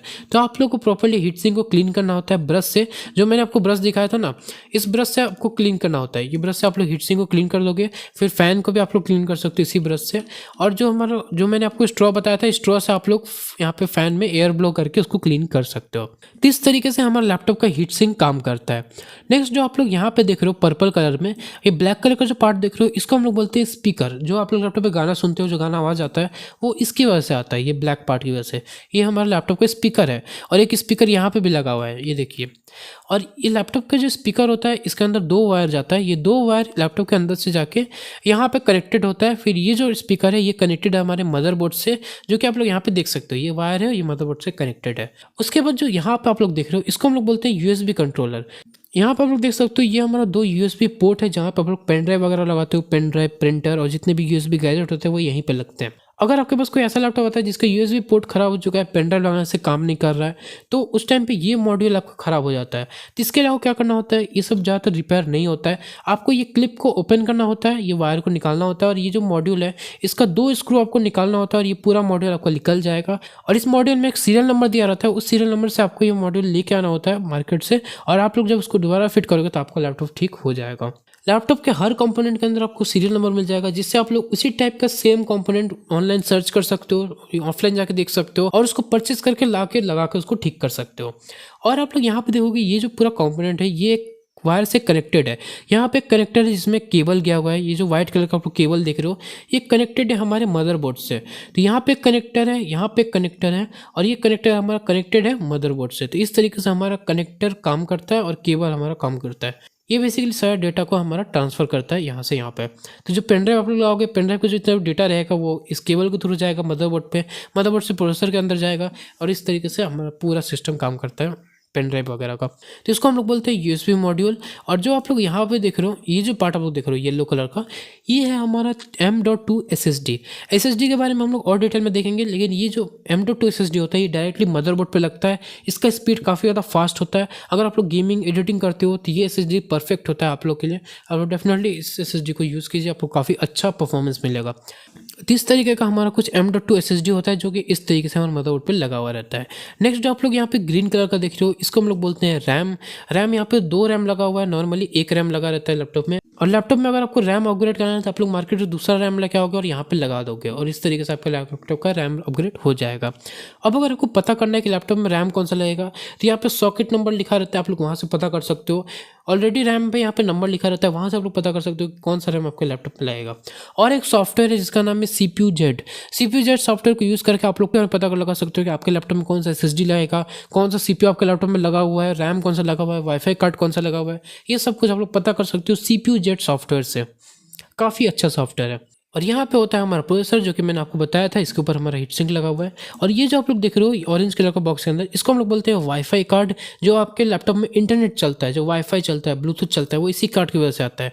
अगर लैपटॉप में कोई ऐसा प्रॉब्लम हो जाता है कि वाईफाई काम नहीं कर रहा है, ब्लूटूथ काम नहीं कर रहा है, तो आपको सिंपली यहाँ पे एक स्क्रू को खोलना होता है, इसको नॉर्मली निकालना होता है, दूसरा ला के आपको लगाना होता है और आपका ये लैपटॉप ठीक हो जाएगा। दूसरा लाने के टाइम सीरियल नंबर आपको देखना होता है, सेम सीरियल नंबर का आपको वाईफाई कार्ड लाना है और लगा देना है और बस आपका वाईफाई का प्रॉब्लम सॉल्व हो जाएगा अगर कार्ड में प्रॉब्लम आया तो। नेक्स्ट जो आप लोग यहाँ पे देख रहे हो इसको हम लोग बोलते हैं साटा कनेक्टर, जो ऑरेंज बॉक्स के अंदर आप लोग देख रहे हो। ये जो आप लोग देख रहे हो ये हमारा साटा पोर्ट, जिसके अंदर हमारा हार्ड डिस्क या एसएसडी लगता है। जो हमारा साटा हार्ड डिस्क होता है, साटा एसएसडी होता है, वो हमारा यहाँ पे लगता है। और आप लोग देखोगे यहाँ पे थोड़ा सा गैप भी छोड़ा हुआ है, क्योंकि जो हार्ड डिस्क होता है बड़ा सा होता है बॉक्स टाइप का, तो वो हमारा यहाँ पे लगता है और यहाँ से हमारा कनेक्टेड रहता है। और जो हमारा हार्ड डिस्क का डेटा है वो इस केबल के थ्रू हमारे मदरबोर्ड से कनेक्टेड रहता है। आप लोग देख रहे हो ये केबल है, यहाँ से कनेक्टेड है। अब अगर आपके लैपटॉप का हार्ड डिस्क में कुछ प्रॉब्लम आ जाता है तो हार्ड डिस्क आप लोग को रिप्लेस करना होता है। और अगर लैपटॉप का हार्ड डिस्क मॉड्यूल में प्रॉब्लम आ जाता है तो आप लोग सिंपली इस पूरा मॉड्यूल को रिप्लेस कर सकते हो। बहुत ज़्यादा महंगा नहीं होता है, पूरे मॉड्यूल को आप रिप्लेस कर सकते हो। यहाँ पे सीरियल नंबर दिया हुआ है, सेम सीरियल नंबर का मॉड्यूल लेके आना होता है। ये 2 स्क्रू खोलना होता है और पूरा मॉड्यूल आपका रिप्लेस हो जाएगा। नेक्स्ट जो आप लोग यहाँ पे बड़ा सा ब्लैक कलर का देख रहे हो, इसको हम लोग बोलते हैं बैटरी। लैपटॉप के अंदर बैटरी होता है जिससे आपका लैपटॉप बिना करंट का चलता है। तो ये जो बैटरी है ये कई बार इसका बैकअप कम हो जाता है। अगर आपका लैपटॉप पुराना हो जाएगा, 4 साल 5 साल 6 साल पुराना, तो आपका लैपटॉप का बैटरी बैकअप कम हो जाएगा। तो उसमें आपको लैपटॉप की बैटरी को रिप्लेस करना होता है। तो रिप्लेस करने के लिए यहाँ पे कोड दिया रहता है और यहाँ पे भी कोड दिया हुआ रहता है। आपको सेम कोड का सेम टू सेम नया बैटरी लाना होता है और आप लोग सिंपली इसको रिप्लेस कर दोगे और आपका बैटरी का प्रॉब्लम सॉल्व हो जाएगा। कई बार लैपटॉप का बैटरी फूल जाता है, तो फूलने के टाइम पे भी आप लोगों को सिंपली यहाँ पे 4 स्क्रू खोलना होता है, लैपटॉप का बैटरी रिप्लेस करना होता है और आपका लैपटॉप का बैटरी का प्रॉब्लम सॉल्व हो गया। अब लैपटॉप में आप लोग एक चीज़ देख रहे होंगे कि लैपटॉप में बहुत ज़्यादा चीज़ रिपेयर नहीं होता, वो सब चेंज होता है। मतलब कि आपको रिप्लेस करना पड़ता है। लैपटॉप का जो कंपोनेंट होता है ये सब हाथ से नहीं बनता, ये सब मशीन से बनता है। अगर कोई चिप खराब हो गया, जैसे वाईफाई कार्ड खराब हो गया, रैम खराब हो गया, तो उसको रिपेयर करने में बहुत ज़्यादा मेहनत लगता है। नॉर्मली कोई रिपेयर करता भी नहीं है। ये जो कंपनियां वाले लोग होते हैं वो लोग बाद में रिपेयर करते हैं। तो मोस्ट ऑफ द केसेस में ये सब चीज़ को चेंज कर दिया जाता है। अगर स्पीकर खराब हो गया, स्पीकर को आपको निकालना है, नया स्पीकर लाना है, उसमें चेंज कर देना है।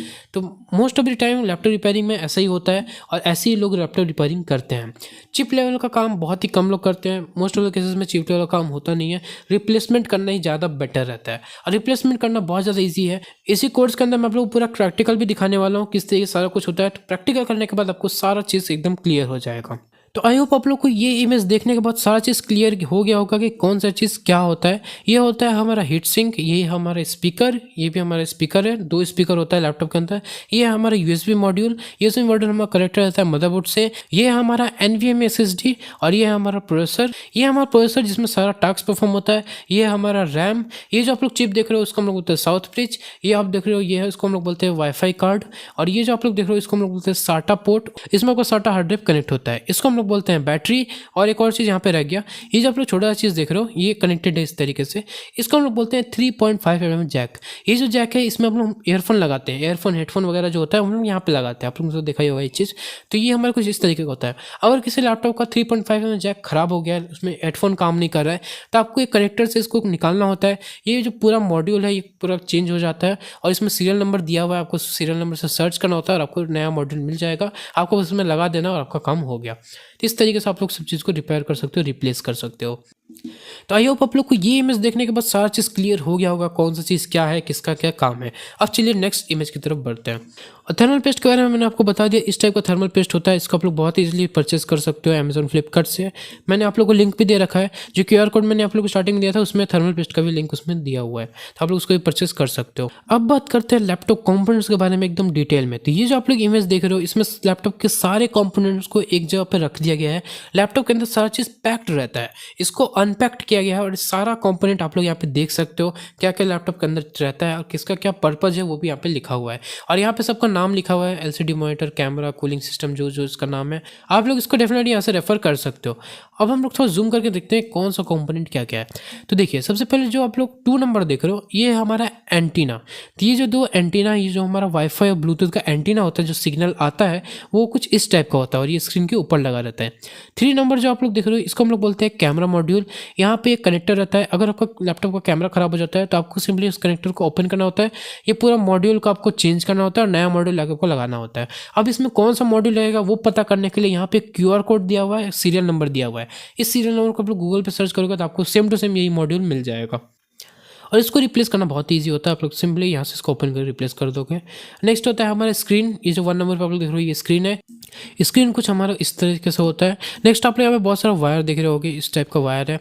नेक्स्ट जो यहाँ पे आप लोग देख रहे हो नीचे में, तो ये 4 नंबर जो आप देख रहे हो इसको हम लोग बोलते हैं हीट सिंक और ये है हमारा लैपटॉप फैन। ये जो आप देख रहे हो इसको हम लोग बोलते हैं वाईफाई कार्ड, जो हमारा वाईफाई इसी से आता है। और जो 5 नंबर पे आप लोग देख रहे हो इसको हम लोग बोलते हैं हार्ड डिस्क। ये हमारा हार्ड डिस्क है। और ये इसको हम लोग बोलते हैं साटा पोर्ट। ये जो आप लोग पोर्ट देख रहे हो ये आपका साटा पोर्ट पे जाके लग जाएगा। और एसएसडी में हमारा कुछ इसी टाइप का होता है। हार्ड डिस्क के अंदर एक डिस्क होता है जो रोटेट करता है, इसके अंदर मोटर लगा रहता है। और एसएसडी के अंदर मोटर नहीं लगा रहता, सिर्फ चिप लगा रहता है। वो भी मैं आपको दिखाऊंगा आने वाली वीडियो में। तो इस तरीके का हमारा हार्ड डिस्क होता है। 6 नंबर में जो आप लोग देख रहे हो ये हमारा स्टोरेज एक्सपेंशन के लिए यूज़ होता है। अभी ये यूज़ नहीं होता, ये ऑब्सोल्यूट हो चुका है। और 7 नंबर पे जो देख रहे हो ये हमारा कार्ड रीडर है, ये भी ऑब्सोल्यूट हो चुका है, ये भी अभी यूज़ नहीं होता।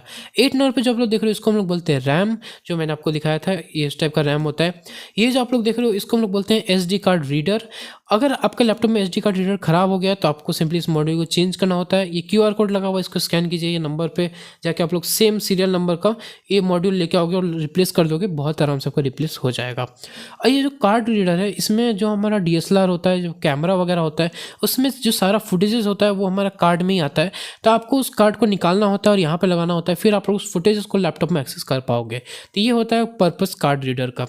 और ये कार्ड रीडर आपका लैपटॉप के अंदर में होता है और आप लोग इसको बहुत ही आराम से चेंज कर सकते हो इस क्लिप को ओपन करके।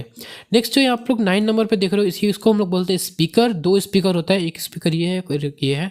एक स्पीकर से हमारा 2 वायर जाता है, ये 2 वायर इस तरीके से गया हुआ है और ये स्पीकर के यहाँ पे कनेक्टेड है। फिर यहाँ से 2 वायर गया हुआ और इस क्लिप पे कनेक्टेड है। और ये जो क्लिप आप लोग देख रहे हो ये हमारे मदरबोर्ड से कनेक्टेड रहता है। नेक्स्ट जो 10 नंबर पर आप लोग देख रहे हो ये होता है हमारा कीबोर्ड, इस टाइप का कीबोर्ड होता है। इसके नीचे जो 11 नंबर पे देख रहे हो ये है हमारा ट्रैक पैड। और ट्रैक पैड नीचे जो बटन आप लोग देखते हो 2 बटन रहता है, राइट क्लिक और लेफ्ट क्लिक, वो कुछ इस टाइप का दिखता है। अगर ट्रैक पैड पे या कीबोर्ड पे कॉफ़ी वगैरह गिर जाता है तो आपका जो कॉफ़ी है वो इस टाइप से पूरा कीबोर्ड पे फैल जाएगा या फिर ट्रैक पैड पे चला जाएगा। तो आपको क्या करना होता है, ट्रैक पैड को निकालना होता है और जो केमिकल मैंने आपको बताया था ना, उस केमिकल से आपको इस ट्रैक पैड को क्लीन करना होता है ब्रश से। और ये जो बटन है इसमें सर्किट बोर्ड होता है, आपको सर्किट बोर्ड को उस केमिकल से क्लीन करना होता है, फिर आपका जो ट्रैक पैड है वो काम करना स्टार्ट वापस कर देगा। तो इस तरीके से आप लोगों को क्लीन करना होता है अगर इसमें कुछ ऐसा प्रॉब्लम आ जाता है तो, लिक्विड वगैरह गिर जाता है तो। नेक्स्ट यहाँ पे बढ़ते हैं तो यहाँ पे जो 12 नंबर पे आप लोग देख रहे हो ये है हमारा ऑप्टिकल ड्राइव या फिर डीवीडी ड्राइव, जो कि अभी ऑब्सोल्यूट हो चुका है। पहले ये चलता था, जो हमारा सीडी रहता था ना लैपटॉप में, जो सीडी लगता था वो इसी पे लगता था, इसको हम लोग बोलते हैं ऑप्टिकल ड्राइव। और ये जो आप लोग देख रहे हो इसको हम लोग बोलते हैं सीमोस बैटरी। अगर आपके लैपटॉप में डेट और टाइम गलत आ रहा है तो ये सीमोस बैटरी खत्म हो जाता है तब ये आता है। इसका काम बेसिकली ये होता है कि जब आप लैपटॉप को यूज़ नहीं कर रहे होते, जब लैपटॉप को बंद रहता है तब भी ये अपना काम करता रहता है। ये डेट और टाइम को अपडेट करता है और भी छोटे मोटे चीज़ें ये करता रहता है। ये इसका बैटरी अगर खत्म हो जाता है तो आपको उसको रिप्लेस करना होता है, जो कि आप लोग बहुत आराम से रिप्लेस कर सकते हो। इसमें भी आपको सीरियल नंबर मिल जाता है। नेक्स्ट ये जो आप लोग देख रहे हो इसको हम बोलते हैं यूएसबी मॉड्यूल। इसमें यूएसबी है और यहाँ पे 3.5 mm जैक भी है। तो इसमें बेसिकली आप लोग पेन ड्राइव वगैरह कनेक्ट करते हो, 3.5 mm जैक कनेक्ट करते हैं, हेडफोन कनेक्ट करते हो, तो ये कनेक्शन के लिए हमारा काम आता है। और एक केबल हमारा यहाँ पे कनेक्ट रहता है और मदरबोर्ड से वो चीज़ कनेक्ट रहता है। और जो ये जो आप लोग चीज़ देख रहे हो, ये ब्लैक कलर का जो आप लोग देख रहे हो ये होता है हमारा चार्जिंग पोर्ट। मतलब जो आप लोग लैपटॉप का चार्जर जब कनेक्ट करते हो लैपटॉप से तो आप लोग यहीं से कनेक्ट करते हो, फिर लैपटॉप का चार्जर ऐसे करके मदरबोर्ड पे जाता है। कई बार आपका लैपटॉप चार्ज नहीं हो रहा है, कोई रिस्पॉन्स नहीं दे रहा है, तो ये जो चीज़ है ना चार्जिंग कोड, ये जल जाता है। तो आपको लैपटॉप खोल के ये वाला चीज़ को रिप्लेस करना होता है। यहाँ पे स्टिकर लगा रहता है जिसमें इसका सीरियल नंबर दिया रहता है। आप सीरियल नंबर से सर्च करके सेम टू सेम इसी टाइप का चार्जिंग कोड परचेस कर सकते हो और उसको रिप्लेस कर सकते हो। सारे ही पार्ट्स में आप लोग को स्टिकर और सीरियल नंबर मिल जाता है जिससे आपको रिप्लेस करने में इजी रहेगा। आप लोग देख रहे हो सारे पार्ट्स में दिया हुआ है। स्पीकर में इसके पीछे लगा हुआ होगा लेकिन सीरियल नंबर लगा हुआ जरूर रहता है। इसमें भी लगा रहता है, कहीं ना कहीं लिखा हुआ जरूर रहता है एक सीरियल नंबर, जिससे आप लोग सेम टू सेम पार्ट्स को परचेस कर सकते हो। तो ये रहते हैं लैपटॉप के सारे कंपोनेंट्स। इस लिस्ट को भी आप लोग एक बार देख लीजिएगा। इस टाइप का हमारा सारा कंपोनेंट्स होता है लैपटॉप के अंदर। अब बात करते हैं बैटरी के बारे में, लैपटॉप बैटरी के बारे में। अगर लैपटॉप का बैटरी खराब हो गया, बैटरी का कम आ रहा है, लैपटॉप का बैटरी फूल गया है, तो कैसे आपको उसको ठीक करना है। तो ये आप लोग देख सकते हो इस टाइप का कुछ लैपटॉप का बैटरी होता है। यहाँ पे हमारा लैपटॉप का बैटरी इस तरीके से कनेक्टेड रहता है। आपको लैपटॉप बैटरी का जो स्क्रू है उसको ओपन करना है। यहाँ पे आपको 4 स्क्रू मिलता है, 1 2 3 4। तो इस तरीके से आपको 4 स्क्रू को ओपन कर देना है। फिर आपको जो लैपटॉप का बैटरी है वो बहुत आराम से निकल जाएगा और आप लोग उसको रिप्लेस कर सकते हो। जब आप लोग नया बैटरी परचेस करोगे तो आपको सेम सीरियल नंबर का यहाँ पे आपको सीरियल नंबर मिल रहा है। इस सेम सीरियल नंबर को आपको परचेस करना है बैटरी, और नया बैटरी आपको सेम टू सेम ऐसे ही मिल जाएगा, उसको आपको लगा देना है। तो इस तरीके से आप लोग बैटरी को रिप्लेस कर सकते हो। बैटरी वगैरह रिपेयर नहीं होता, इसको रिप्लेस ही करना रहता है। Most of the parts repair नहीं होता है, उसको आपको रिप्लेस करना रहता है। तो स्क्रू खोलने के बाद आपका लैपटॉप का बैटरी कुछ ऐसा निकल जाएगा, आप लोग देख सकते हो इस टाइप का। और ये अब सीरियल नंबर आपको यहाँ पे मिल रहा है लैपटॉप बैटरी का। सेम सीरियल नंबर को बैटरी लाना है और सिंपली ये जो पिन है आपको लगा देना है और यहाँ से स्क्रू को टाइट कर देना और आपका लैपटॉप का बैटरी रिप्लेस हो जाएगा। जब आप लोग इसका प्रैक्टिकल करोगे तो उसमें सारा चीज़ किया हुआ है, आप लोग उसको एब्जॉर्ब कीजिएगा, अच्छे से प्रैक्टिकल कीजिएगा और आराम से सारी चीज़ हो जाएगा। नेक्स्ट बात करते हैं रैम के बारे में। तो रैम जो आप लोग देख रहे हो कुछ इस टाइप का होता है, ग्रीन कलर का, मोस्टली ग्रीन कलर का होता है, कुछ कुछ ब्लैक कलर का भी होता है। तो रैम कुछ इस टाइप का होता है और रैम के जो सॉकेट होता है वहाँ पे एक नंबर लिखा रहता है। अगर आपको पता करना है कि यहाँ पे कौन सा रैम लगेगा, DDR1, DDR2, DDR3, DDR4 या DDR5, कौन सा रैम लगेगा, अगर आपको ये पता करना है तो आप लोग सिंपली नंबर को सर्च करोगे और आपको पता चल जाएगा। आपको सिंपली गूगल पे ये नंबर सर्च करना है और रैम को लगाने के लिए आपको सिंपली रैम को यहाँ पे लगाना होता है और उसको नीचे की तरफ प्रेस करना होता है और आपका रैम लग जाता है। और रैम को निकालने के लिए जो पिन आप लोग देख रहे हो ना, ये जो सिल्वर पिन देख रहे हो, ये सिल्वर पिन देख रहे हो, ये पिन को आपको इधर थोड़ा प्रेस करना है और इसको थोड़ा इधर प्रेस करना है और ऑटोमेटिक आपका रैम जो है वो उठ के आ जाएगा। फिर आपको सिंपली उसको खींच लेना है और वो आराम से निकल जाएगा। इस तरीके से आपको रैम को निकालना होता है और लगाने के लिए सिंपली आपको इसको इंसर्ट करना है और प्रेस करना है नीचे की तरफ और आपका ये क्लिप ऑटोमेटिकली लग जाएगा और आपका रैम वहाँ पे फिट हो जाएगा। तो इस तरीके से आपको रैम को निकालना होता है और फिट करना होता है।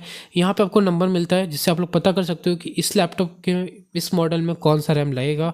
और जो ऑलरेडी रैम लगा हुआ रहता है, लैपटॉप जब आप लोग परचेज करोगे तो उसमें ऑलरेडी एक रैम लगा हुआ रहता है, तो आप लोग को सिंपली देखना है कि कौन सा रैम लगा हुआ है। 8 GB का लगा हुआ है, SK हाइनिक का रैम लगा हुआ है। जब आप लोग इस सीरियल नंबर को गूगल पर सर्च करोगे तो आपको भी पता चल जाएगा कि कौन सा रैम लगा हुआ है, DDR1 है, DDR2 है या DDR3 है, तो वो भी आपको पता चल जाएगा ये सीरियल नंबर से।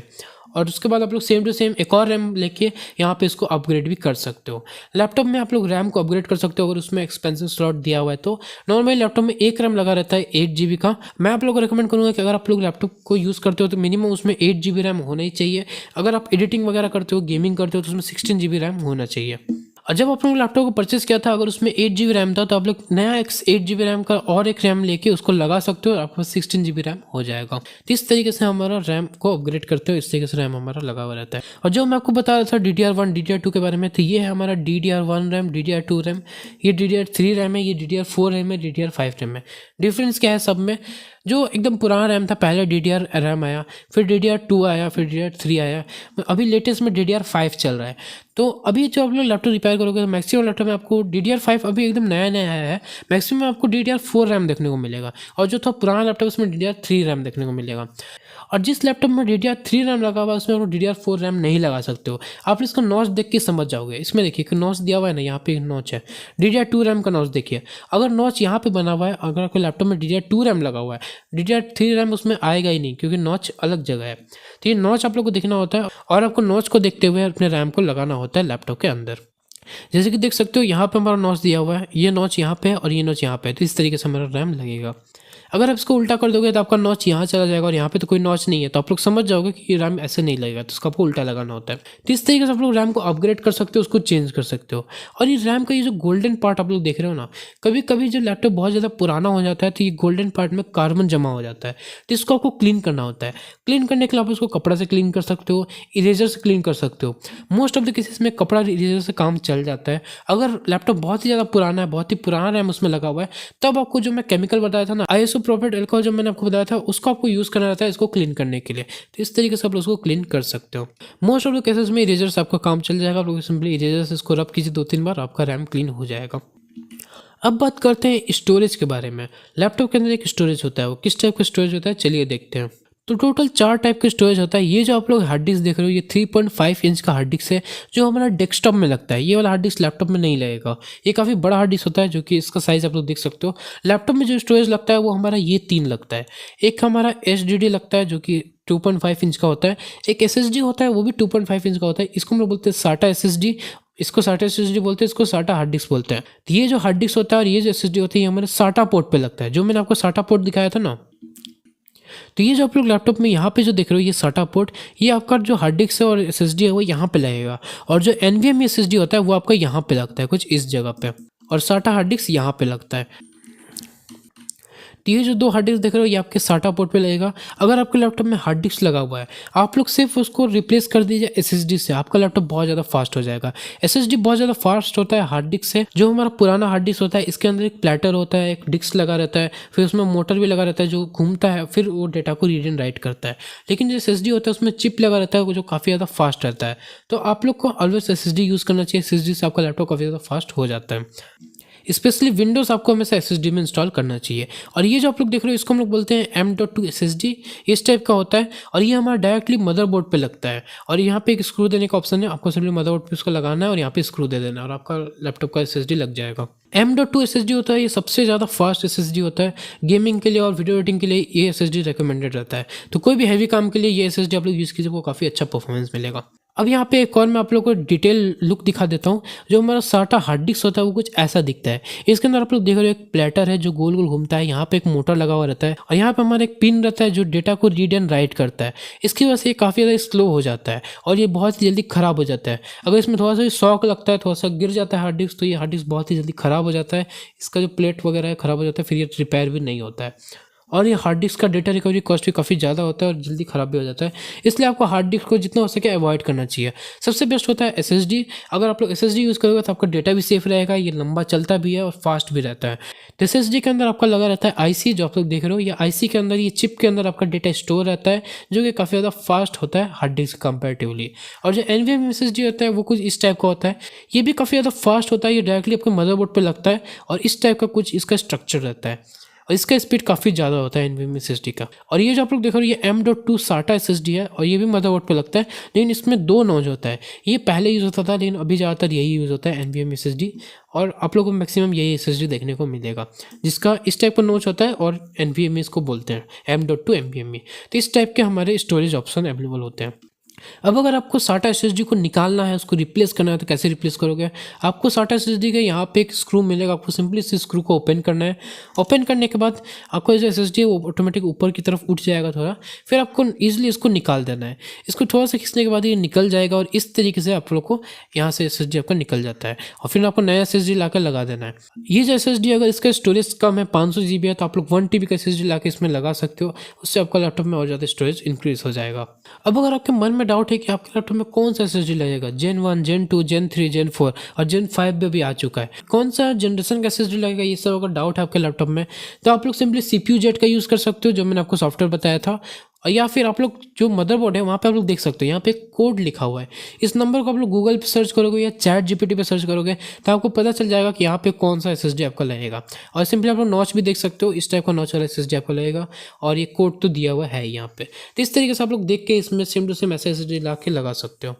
और जो हमारा साटा हार्ड डिस्क होता है वो कुछ यहाँ पे लगता है, यहाँ पे देखिए स्पेस भी दिया हुआ है। जो हमारा साटा हार्ड डिस्क या साटा एसएसडी इस जगह पे लगेगा, यहाँ से कनेक्ट होगा। इस तरीके का हमारा पोर्ट होता है साटा एसएसडी का, ऐसा लगता है हमारा। अब बात करते हैं लैपटॉप फ़ैन के बारे में। लैपटॉप फ़ैन काफ़ी ज़्यादा इंपॉर्टेंट चीज़ होता है। जब आप अपने लैपटॉप को यूज़ करते हो, काफ़ी ज़्यादा उसमें कोई हैवी टास्क करते हो, तो लैपटॉप का फ़ैन होता है जो लैपटॉप को ठंडा रखता है, प्रोसेसर को ठंडा रखता है, जिससे आपको अच्छा परफॉर्मेंस मिलता है। अगर लैपटॉप का फ़ैन ख़राब हो जाता है, लैपटॉप का फ़ैन बंद हो जाता है, क्लॉक हो जाता है, उसमें कोई डस्ट जम जाता है, तो कई बार आप लोग को ऐसा इशू देखने को मिल सकता है कि आपका जो लैपटॉप है वो ऑटोमेटिकली शट डाउन हो जा रहा है, रीस्टार्ट हो जा रहा है, ओवर हीट कर रहा है, काफ़ी ज़्यादा स्लो हो गया है। तो ये सब प्रॉब्लम लैपटॉप का फ़ैन अगर जाम हो जाता है तब भी होता है। तो आपको लैपटॉप के फ़ैन को क्लीन रखना है। आपको लैपटॉप को बेड पे रख के यूज़ नहीं करना है। लैपटॉप को बेड पे रख के यूज़ करने से क्या होता है, बेड पे जितने भी हमारे कॉटन डस्ट होते हैं वो सारे फ़ैन के अंदर चल जाते हैं और हमारे हीट सिंक को यहाँ पे बंद कर देते हैं, जो कि बिल्कुल भी अच्छा नहीं रहता है। तो लैपटॉप को फ़ैन को आपको क्लीन करते रहना है। और लैपटॉप का फ़ैन अगर बंद हो जाता है तो आपका लैपटॉप काफ़ी ज़्यादा स्लो भी हो सकता है और हो सकता है बार बार रिस्टार्ट हो जाता है ऑटोमेटिक। तो ये सब प्रॉब्लम फ़ैन की वजह से भी आता है। तो लैपटॉप फ़ैन को आपको किस तरीके से क्लीन करना है, तो लैपटॉप का जो फ़ैन होगा उसमें आपको एक स्क्रू मिलेगा इस टाइप का, आपको सिंपली इस स्क्रू को निकालना है। स्क्रू को निकालने के बाद आपका जो फ़ैन है वो कुछ इस तरीके से निकल आएगा। निकल आने के बाद देखिए केबल यहाँ पे कनेक्टेड होता है मदरबोर्ड के साथ। आपको सिंपली वो ट्विज़र मैंने आपको दिखाया था ना, आपको ट्विज़र से इसको हल्का सा खींचना है और आपका ये भी निकल जाएगा कुछ इस तरीके से। उसके बाद वो क्या करना होता है, जो ब्रश मैं आपको दिखाया था, आपको कोई भी ब्रश लेना है और ब्रश से आपको ये सारे फ़ैन का जो ब्लेड है इसको क्लीन कर देना है। और जो स्ट्रॉ मैंने आपको दिखाया था यहाँ से ये ओपन रहता है, तो स्ट्रॉ से आप लोग एयर को ब्लो करके सारा इसको डस्ट को बाहर निकाल सकते हो, उसको क्लीन कर सकते हो। और जो हीट सिंक आप लोग देख रहे हो, हीट सिंक में देखिए इस टाइप का बहुत सारा गैप रहता है। इस गैप को आप लोग पाइप से क्लीन कर सकते हो। पाइप में आप लोग एयर ब्लो करोगे और पूरा एयर से ये सारा पाइप क्लीन हो जाएगा। बहुत सारा इसमें छोटा छोटा पाइप रहता है हीट सिंक में, जो कि कई बार जाम हो जाता है, जिसकी वजह से आप लोग को ओवर हीटिंग का इशू देखने को मिल सकता है। तो इस तरीके से हम लोग लैपटॉप के फ़ैन को सर्विस करते हैं, उसका जो हीट सिंक होता है उसको हम लोग सर्विस करते हैं। और इसमें भी आपको कोड मिल जाता है। अगर आपका लैपटॉप का फ़ैन खराब हो जाता है तो सेम टू सेम ऐसा ही फ़ैन आप लोग इस कोड को यूज़ करके ले सकते हो। आपको सिंपली इस कोड को गूगल पर सर्च करना है या ऑफलाइन लेने जा रहे हो तो इस कोड को मैच करना है और आपको ये फ़ैन मिल जाएगा।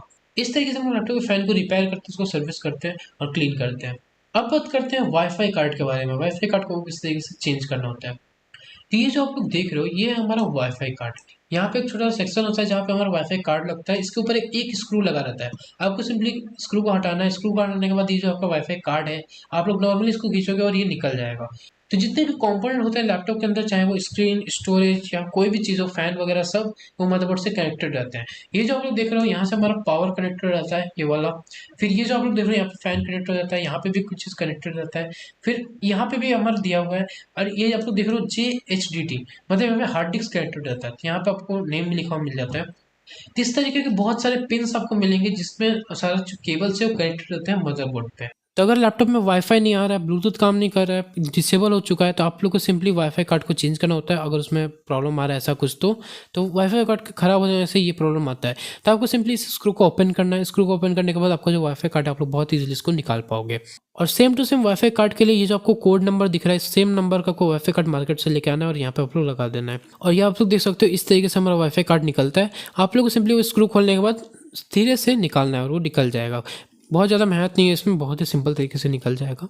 बस आप लोग जब भी ये सब काम करो तो आपको बहुत ही पेशेंस के साथ करना है। कहीं भी आपको हड़बड़ी के साथ ये सब काम नहीं करना है, क्योंकि थोड़ा सा भी इधर उधर हुआ तो प्रॉब्लम क्रिएट कर सकता है। तो एकदम पेशेंस के साथ, एकदम शांति के साथ आपको ये काम करना है। निकल नहीं रहा है तो एकदम गुस्से में टान दिया, सब कुछ आपको नहीं करना है, वरना लैपटॉप डैमेज हो सकता है। और ये छोटा छोटा क्लिप अगर डैमेज हो गया तो प्रॉब्लम हो सकता है, फिर ये ठीक से काम नहीं करेगा। अब बात करते हैं यूएसबी मॉड्यूल कार्ड के बारे में। यूएसबी मॉड्यूल कार्ड किस तरीके से रिपेयर करना है, उसको चेंज करना है। तो ये जो आप लोग मॉड्यूल देख रहे हो, ये वाला मॉड्यूल, इसको हम लोग बोलते हैं यूएसबी मॉड्यूल कार्ड।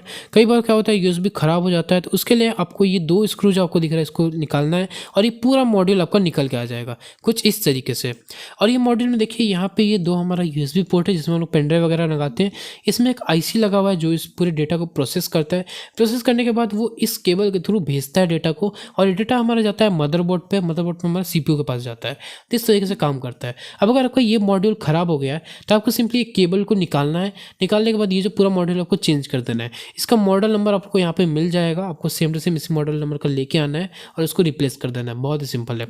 नेक्स्ट बात करते हैं लैपटॉप हिंज के बारे में। हिंज क्या होता है? लैपटॉप को ओपन करते हो आप लोग, खोलते बंद करते हो, तो वो हिंज की वजह से होता है।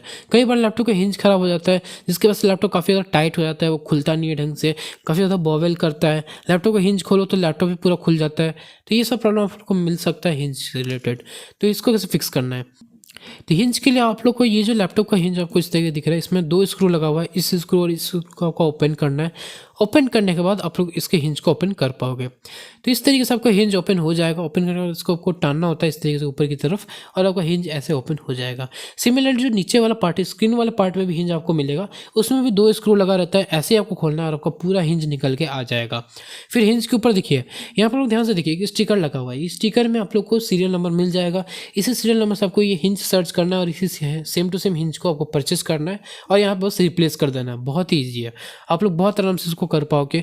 बस ये सीरियल नंबर आपको ध्यान से रखना है और ये सब स्टिकर आपको फेंकना नहीं है। ये सब जैसे स्टिकर ऐसे लगा हुआ है वैसे ही लगे रहने दीजिए, क्योंकि बाद में हो सकता है अगर ये स्टिकर नहीं रहेगा तो आपको हिंज देखने में प्रॉब्लम हो जाए। तो जो स्टिकर, जैसे यहाँ पे स्पीकर पे एक स्टिकर लगा हुआ है, ये सब स्टिकर आपको बिल्कुल भी निकाल के फेंकना नहीं है। जो जैसे लगा हुआ है उसको रहने दीजिए। अगर निकल जा रहा है तो उसको दोबारा चिपका दीजिए उसी पे, क्योंकि अगर ये स्टिकर चला जाएगा ना तो काफ़ी प्रॉब्लम होगा ये सर्च करने में। और यहाँ पे आप लोग एक और चीज़ देख सकते हो, ये जो आप लोग देख रहे हो पावर मॉड्यूल, ये हमारा पावर केबल है। जब आप लोग लैपटॉप के चार्जर को कनेक्ट करते हो तो इस तरीके से आपका चार्जर यहाँ पे कनेक्ट होता है।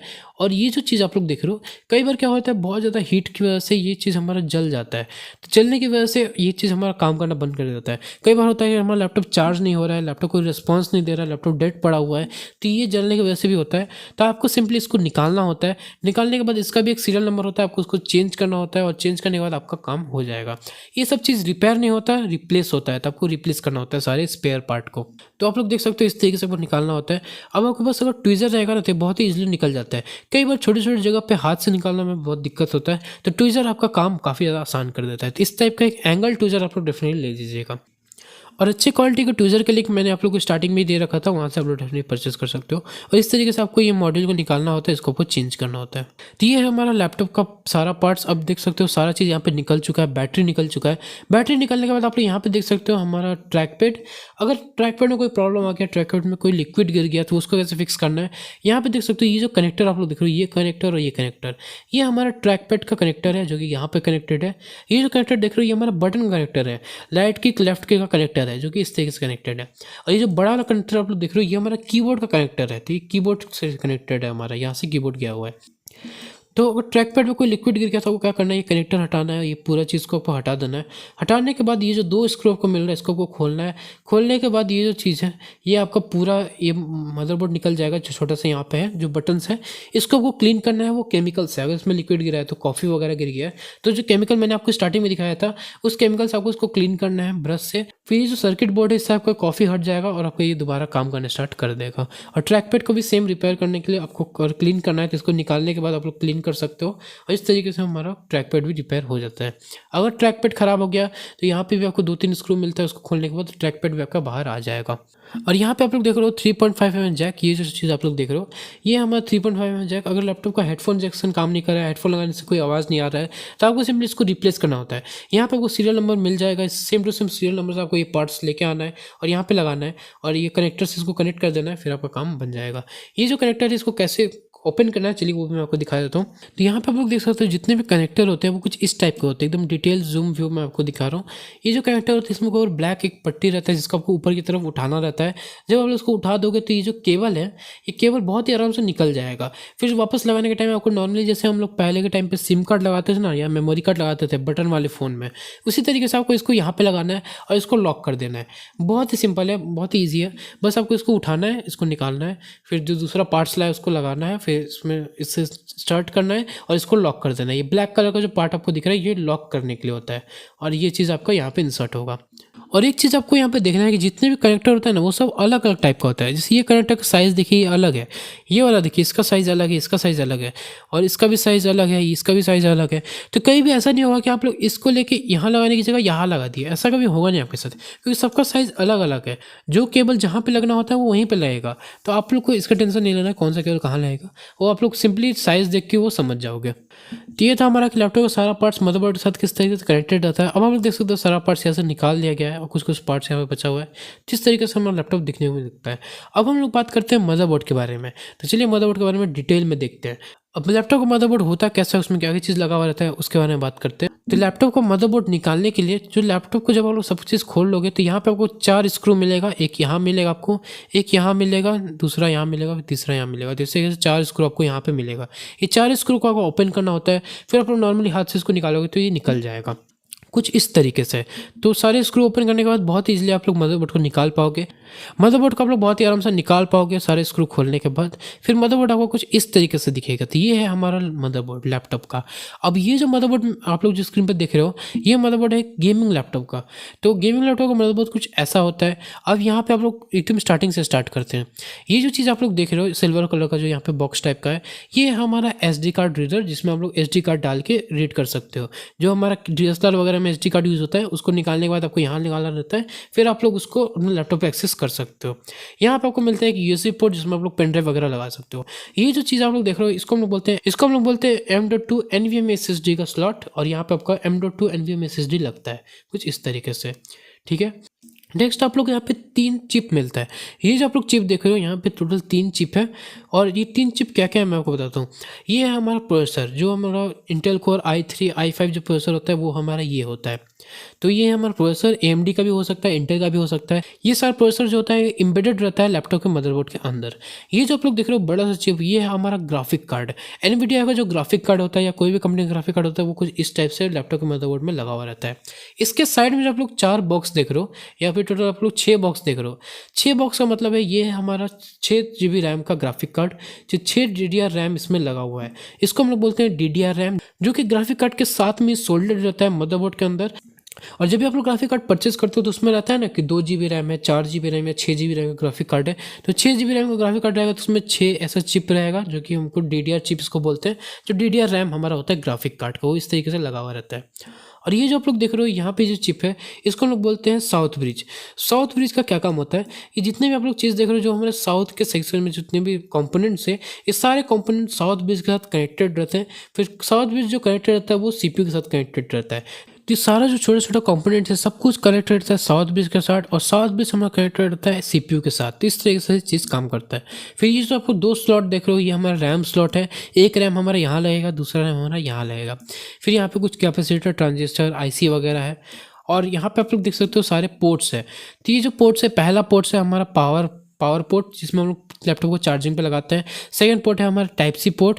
फिर थर्ड है हमारा यूएसबी पोर्ट, जो इसमें हम लोग पेन ड्राइव वगैरह लगाते हैं, ये भी हमारा यूएसबी पोर्ट है। ये है एचडीएमआई पोर्ट, जिसमें हम लोग मॉनिटर प्रोजेक्टर वगैरह कनेक्ट करते हैं। ये भी एक पोर्ट है जो कि इंडिया में यूज़ नहीं होता है, ये काफ़ी रेयर यूज़ होता है। इसमें आप लोग पेन ड्राइव वगैरह लगा सकते हो, अलग टाइप का पेन ड्राइव होता है वो। और ये है हमारा लैन पोर्ट, जिसमें आप लोग लैन को लगा सकते हो, वाईफाई वगैरह का तार जो होता है या लैन का तार होता है वो यहाँ पे लगता है। फिर ये है हमारा 3.5 जैक, जिसमें आप लोग ईयरफोन माइक वगैरह लगाते हो। तो एक मदरबोर्ड के ऊपर ये सारा चीज़ लगा हुआ रहता है और सारा चीज़ सोल्डर्ड होता है मदरबोर्ड के ऊपर।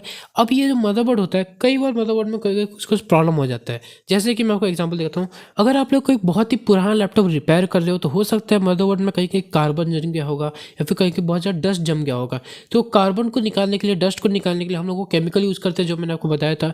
वो केमिकल को हम लोग थोड़ा सा लेते हैं एक छोटा सा बाउल में, और ब्रश को यूज़ करके हम लोग इस जो केमिकल है उसको हम लोग यहाँ पे रब करते हैं। तो उससे क्या होता है, ये सारा जो चीज़ है, सारा जो कंपोनेंट है वो अच्छी तरीके से क्लीन हो जाते हैं अंदर अंदर से।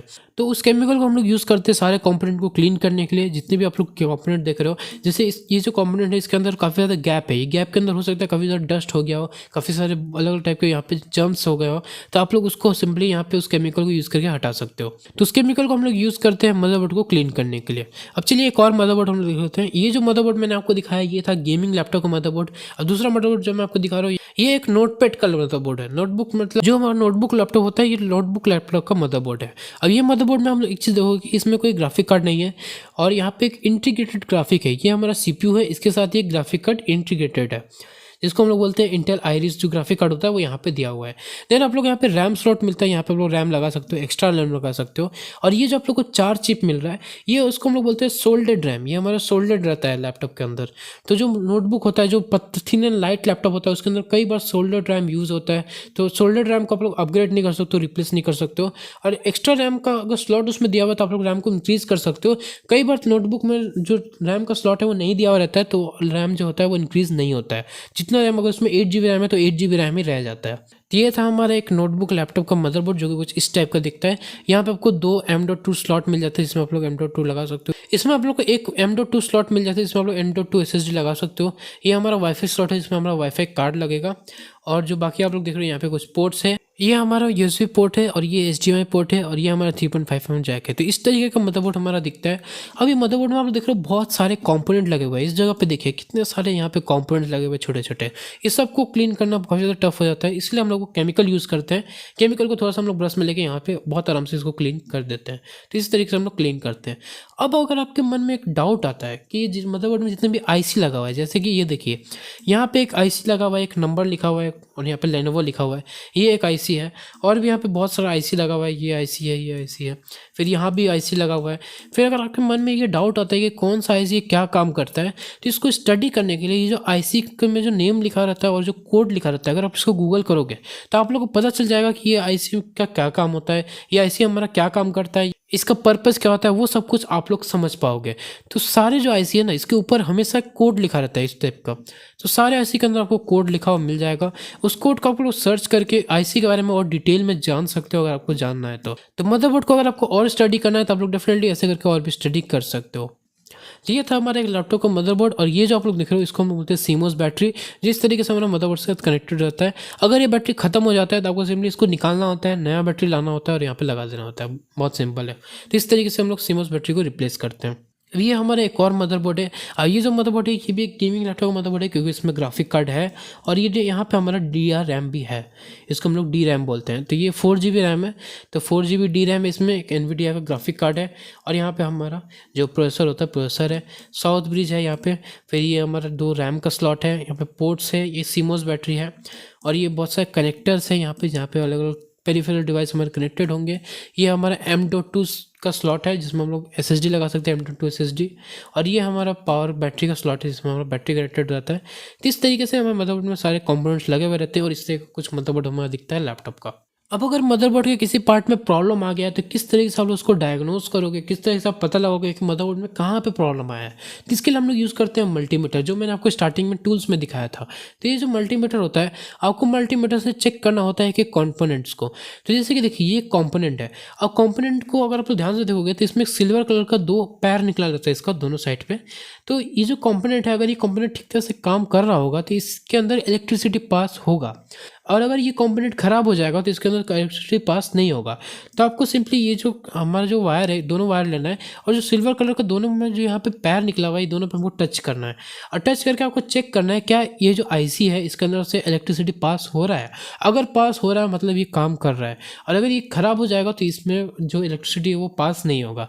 तो इस तरीके से आप लोग चेक कर सकते हो सारे कंपोनेंट्स को, क्या ये हमारा वर्किंग है या वर्किंग है या नहीं, कौन कौन सा कंपोनेंट्स कम काम कर रहा है या नहीं, या ख़राब हो गया नहीं, वो आप लोग चेक कर सकते हो इस मल्टीमीटर के थ्रू। और सीमोस बैटरी खत्म हो गया है, इसमें अभी पावर है, वो भी आप लोग चेक कर सकते हो मल्टीमीटर के थ्रू। मल्टीमीटर का एक एंड आपको ऊपर लगाना होता है सीमोस बैटरी का, एक नीचे लगाना होता है, और आप लोग इसको चेक कर सकते हो। तो मदरबोर्ड को डायग्नोस करने के लिए मदरबोर्ड में कहाँ पे प्रॉब्लम आया, कौन सा पार्ट्स पे प्रॉब्लम आया, वो आप लोग मल्टीमीटर के थ्रू कर सकते हो। अब बात करते हैं लैपटॉप की स्क्रीन और कैमरा के बारे में, किस तरीके से आप लोग स्क्रीन चेंज करोगे, कैमरा चेंज करोगे, कैमरा को रिपेयर किस तरीके से करोगे, वो बात करते हैं। तो ये हमारा लैपटॉप की स्क्रीन का पार्ट, जब आप लैपटॉप की हिंज को ओपन कर लोगे तो इस तरीके से आपका लैपटॉप ओपन हो जाएगा, और लैपटॉप ओपन करने के बाद आपको जो स्क्रीन है वो पूरा बाहर निकल आएगा। फिर इसमें 2 स्क्रू दिया हुआ रहता है, एक यहाँ पे दिया रहता है, एक यहाँ पे दिया रहता है। ये दोनों स्क्रू आपको ओपन कर लेना है। कई कई लैपटॉप में स्क्रू नहीं भी दिया रहता है, स्क्रू नहीं दिया हुआ तो आप लोग डायरेक्टली उसको ओपन कर सकते हो। फिर स्क्रू देने के बाद आपको यहाँ से इसको हाथ से ओपन करना होता है इस तरीके से। तो ये जो आपका लैपटॉप का जो फ्रेम होता है उसको हाथ से आप लोग टानोगे तो वो ओपन हो जाएगा। तो ऐसे आपको ओपन करना होता है। ओपन करने के बाद ये कुछ इस टाइप का दिखेगा। ये जो ब्लैक कलर का आप लोग बड़ा साइज देख रहे हो, ये हमारा स्क्रीन है, और ये जो ऊपर में आप लोग देख रहे हो ये हमारा कैमरा और माइक यहाँ पे लगा रहता है।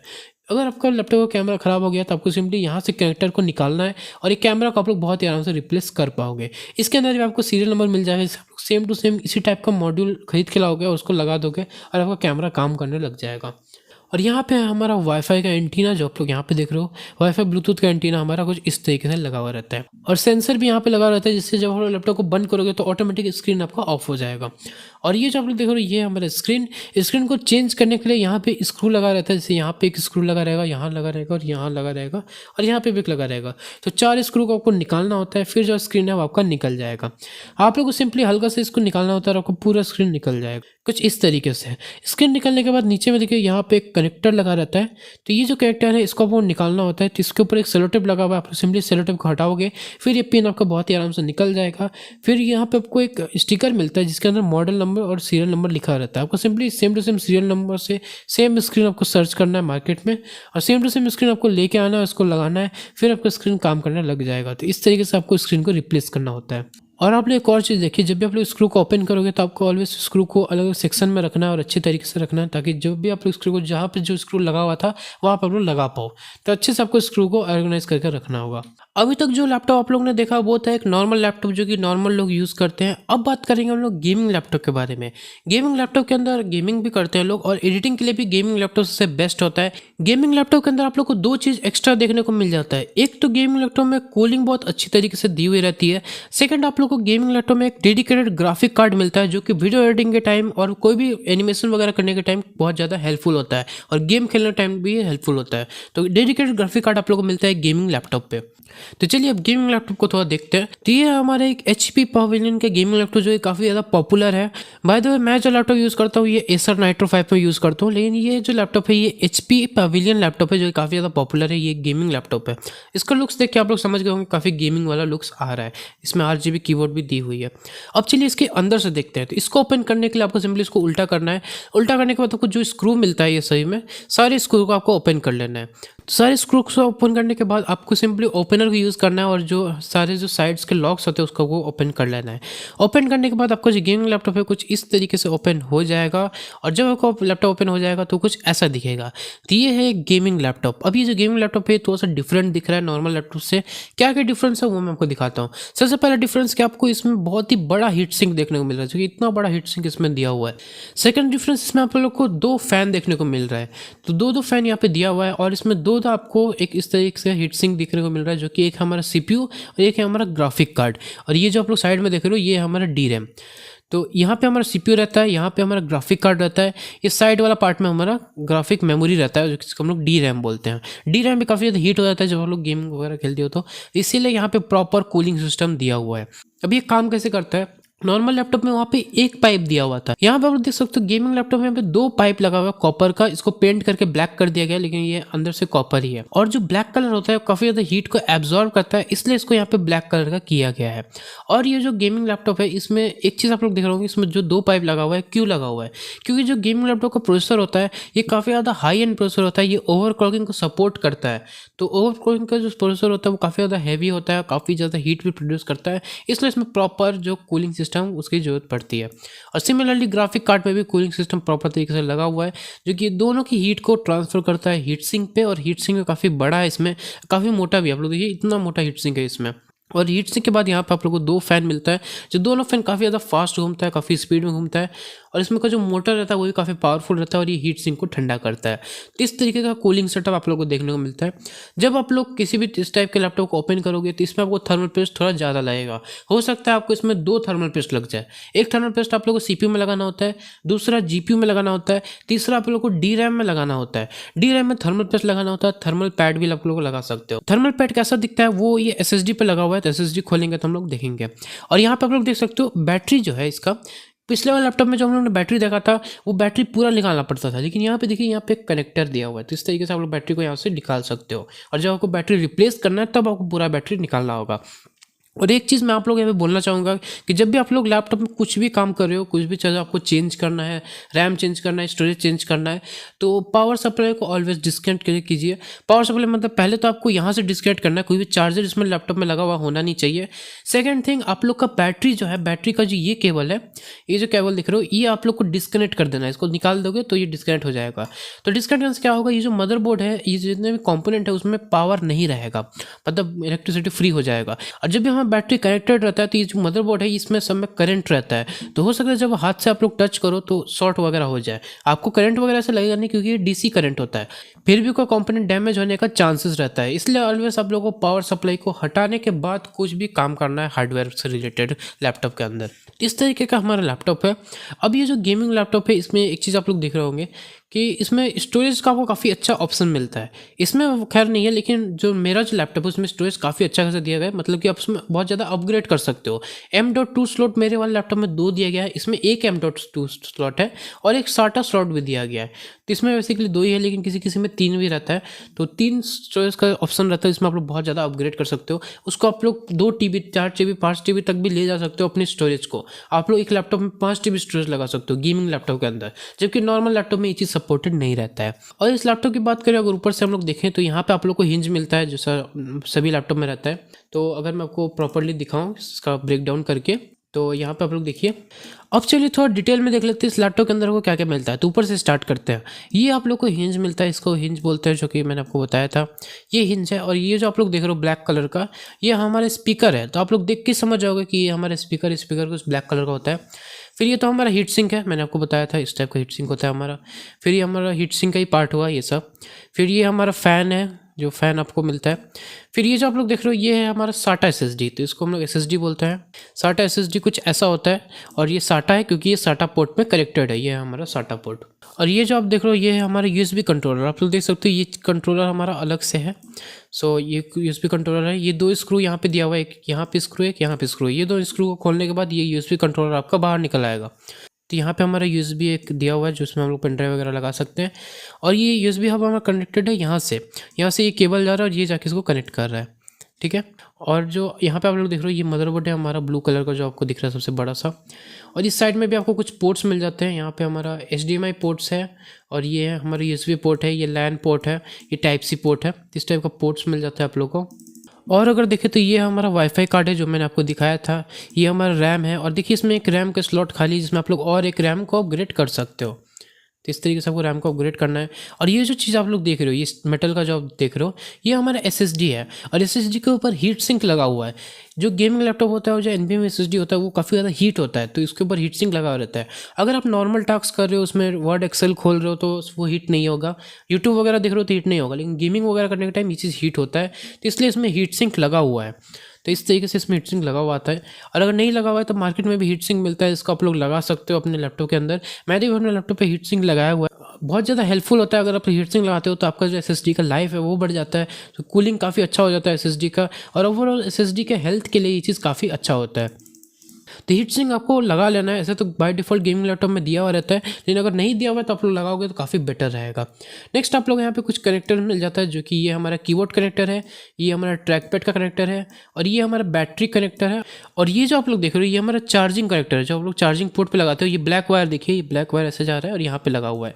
तो जब आप लोग लैपटॉप को चार्ज करते हो, यहाँ पर आप लोग अपना चार्जर लगाते हो लैपटॉप का, तो वो आपका कुछ इस तरीके से यहाँ पे लग जाता है, और लगने के बाद वो इस तरीके से यहाँ पे ट्रैवल करते हुए यहाँ जाता है और इसको चार्ज करता है बैटरी को। तो ये हमारा कुछ ऐसे काम करता है। और जो बाकी कनेक्टर जो मैंने आपको दिखा दिया था, तो आपको क्लियर हो ही गया होगा। तो ये सारी चीज़ आप लोग इस लैपटॉप में मिल जाता है। अगर थोड़े पेशेंस से आप लोग इसको एब्जॉर्व करेंगे ना, तो आप लोग बहुत कुछ इसमें एब्जॉर्व कर पाओगे, कैसे कैसे ये सब चीज़ बना हुआ है। ऑलमोस्ट सारा लैपटॉप का जो आर्किटेक्चर है वो सेम रहता है, सही में बैटरी रहता है, सही में फ़ैन रहता है, सही में स्टोरेज रहता है, सही में रैम रहता है, बस वो प्लेसमेंट थोड़ा इधर उधर रहता है। तो आपको बस थोड़ा सा एब्जॉर्व करना है और आप लोगों को सब समझ में आ जाएगा कौन सा चीज़ कहाँ लगा हुआ है, कैसे लगा हुआ है। जब भी आप लोग लैपटॉप में कोई भी काम करोगे तो आपको पावर सप्लाई को डिस्कनेक्ट कर देना है ऐसे। तो जो हमारा बैटरी का इस टाइप का पावर सप्लाई था उसको हम लोगों ने डिस्कनेक्ट कर दिया इस तरीके से, और चार्ज में लगा कभी भी लैपटॉप को खोलना नहीं है, उसमें कुछ भी नहीं करना है। क्योंकि आप लोग देखिए इसमें बहुत सारे मेटल्स की सब पिन्स है, अगर ये सब पिन्स में आपका हाथ चला गया तो ये शॉर्ट हो जाएगा, अंदर ही अंदर ये डैमेज हो सकता है, और ये डैमेज हो गया तो ये सब रिपेयर भी नहीं होता, फिर बहुत प्रॉब्लम भी हो सकता है आप लोगों को। इसीलिए आपको हमेशा बैटरी को डिस्कनेक्ट करते हुए ही सारा काम करना है। और बैटरी को निकालने के लिए आपको इस तरीके से बैटरी निकालना है, स्क्रू खोल के, जो कि मैंने आपको दिखाया था, सेम प्रोसेस है। आपको बस थोड़ा सा एब्जॉर्व करना है कहाँ का स्क्रू लगा हुआ है। यहाँ पे हमारा स्क्रू लगा हुआ है, इधर स्क्रू लगा हुआ है, यहाँ पे एक स्क्रू लगा हुआ था, यहाँ पे लगा हुआ था। तो आप लोग एब्जॉर्व करोगे तो आपको खुद समझ में आ जाएगा। नेक्स्ट ये हमारा एसएसडी है। ये एसएसडी निकालने के लिए आपको क्या करना होता है, ये एसएसडी का क्लिप है। अच्छा, ये वाला जो क्लिप है ये आई थिंक कहीं और से कनेक्टेड है, तो ये वाला चीज़ ऐसे करके कनेक्टेड है नीचे से, और ये वाला जो क्लिप है जब आप इसको ओपन करोगे तो ये पूरा एसएसडी का ये जो हमारा साटा पोर्ट है ये निकल जाएगा। फिर आप लोग अपने एसएसडी को निकाल सकते हो। सो यहाँ पे दिया हुआ भी है, इस तरीके से आपको क्लिप को निकालना है। सो यहाँ पे देखिए कितना क्लियरली यहाँ पे मेंशन किया गया कैसे क्लिप को निकालना है। तो यहाँ पे देखिए किस तरीके से आपको क्लिप को निकालना है। ये जो ब्लैक पार्ट है इसको आपको ऊपर की तरफ उठाना होता है, तो ऐसे उठाने के बाद ये जो ब्लू पार्ट है इसको आप खींचोगे तो ये निकल जाएगा। तो इस तरीके से आपको निकालना होता है। और कई बार ये काफ़ी ज़्यादा छोटा चीज़ होता है तो हाथ से निकालना बहुत मुश्किल होता है। तो यहाँ पे देखिए इसने ट्वीज़र से निकाला हुआ है, तो आपको ट्वीज़र ले लेना है इस टाइप का, और ट्वीज़र से आप लोग बहुत ईजिली ये सब काम कर सकते हो, और आपका बहुत ज़्यादा मतलब हेल्पफुल होगा अगर आप लोग ट्वीज़र यूज़ करोगे तो। मैं भी ट्वीज़र यूज़ करता हूँ, आप भी यूज़ कीजिए, काफ़ी हेल्पफुल हो जाता है इस सब चीज़ से। ब्लैक वाले क्लिप को आपको उठाना होता है और ब्लू वायर को निकाल देना होता है इस तरीके से, और लगाने के टाइम भी सेम आपको इसको लगाना है, उसको बैठा देना है, बहुत ही सिंपल है। उसके बाद जब आपको एसएसडी निकालना होता है तो मैं आपको दिखाता हूँ कैसे निकालना है। देखिए ये हम लोग ने डिस्कनेक्ट कर दिया यहाँ से, तो ये हमारा पार्ट बाहर आ गया। अब ये स्क्रू लगा हुआ है इसमें, देखिए 3 स्क्रू लगा हुआ है, किसी किसी में 4 लगा रहता है। ये आप लोग को एब्जॉर्व करना होगा कि कितना स्क्रू कहाँ लगा हुआ है। तो यहाँ पे 2 स्क्रू लगा हुआ है, एक यहाँ लगा हुआ है, तो इसको आप लोग खोलोगे तब का जो एसएसडी है वो बाहर निकल आएगा कुछ इस तरीके से। तो आप लोग देख रहे हो किस तरीके से एसएसडी हमारा निकल गया। अब अगर एसएसडी खराब हो गया या फिर आपको एसएसडी को अपग्रेड करना है, ये 500 GB का एसएसडी आपको 2 TB एसएसडी लगाना है, तो आप लोग बहुत आराम से लगा सकते हो इसको रिप्लेस करके। और ये वाला जो चीज़ है आपको उसको निकालना है और नए एसएसडी में लगा देना है। जिसे देखिए ये केसिंग आता है, तो ये जो एसएसडी है इसमें आप लोग सिल्वर कलर का देख रहे हो, ये केस दिया हुआ रहता है, और ये हमारा ब्लैक कलर वाला एसएसडी है। तो जब आप एसएसडी निकाल दोगे तो केसिंग आपका कुछ ऐसा हो जाएगा। फिर ये वाला जो चीज़ आप लोग देख रहे हो ये हमारा साटा कनेक्टर है, और ये हमारा पिन है। ये जो पिन आप लोग देख रहे हो ये पिन आपका लगता है मदरबोर्ड के इस जगह पे, ये जहाँ से हम लोग निकाला था, तो इस जगह पे ये लगता है। और ये वाला जो देख रहे हो ये जो साटा केबल है ये निकल जाता है, और ये यहाँ पे कुछ इस तरीके से रहता है।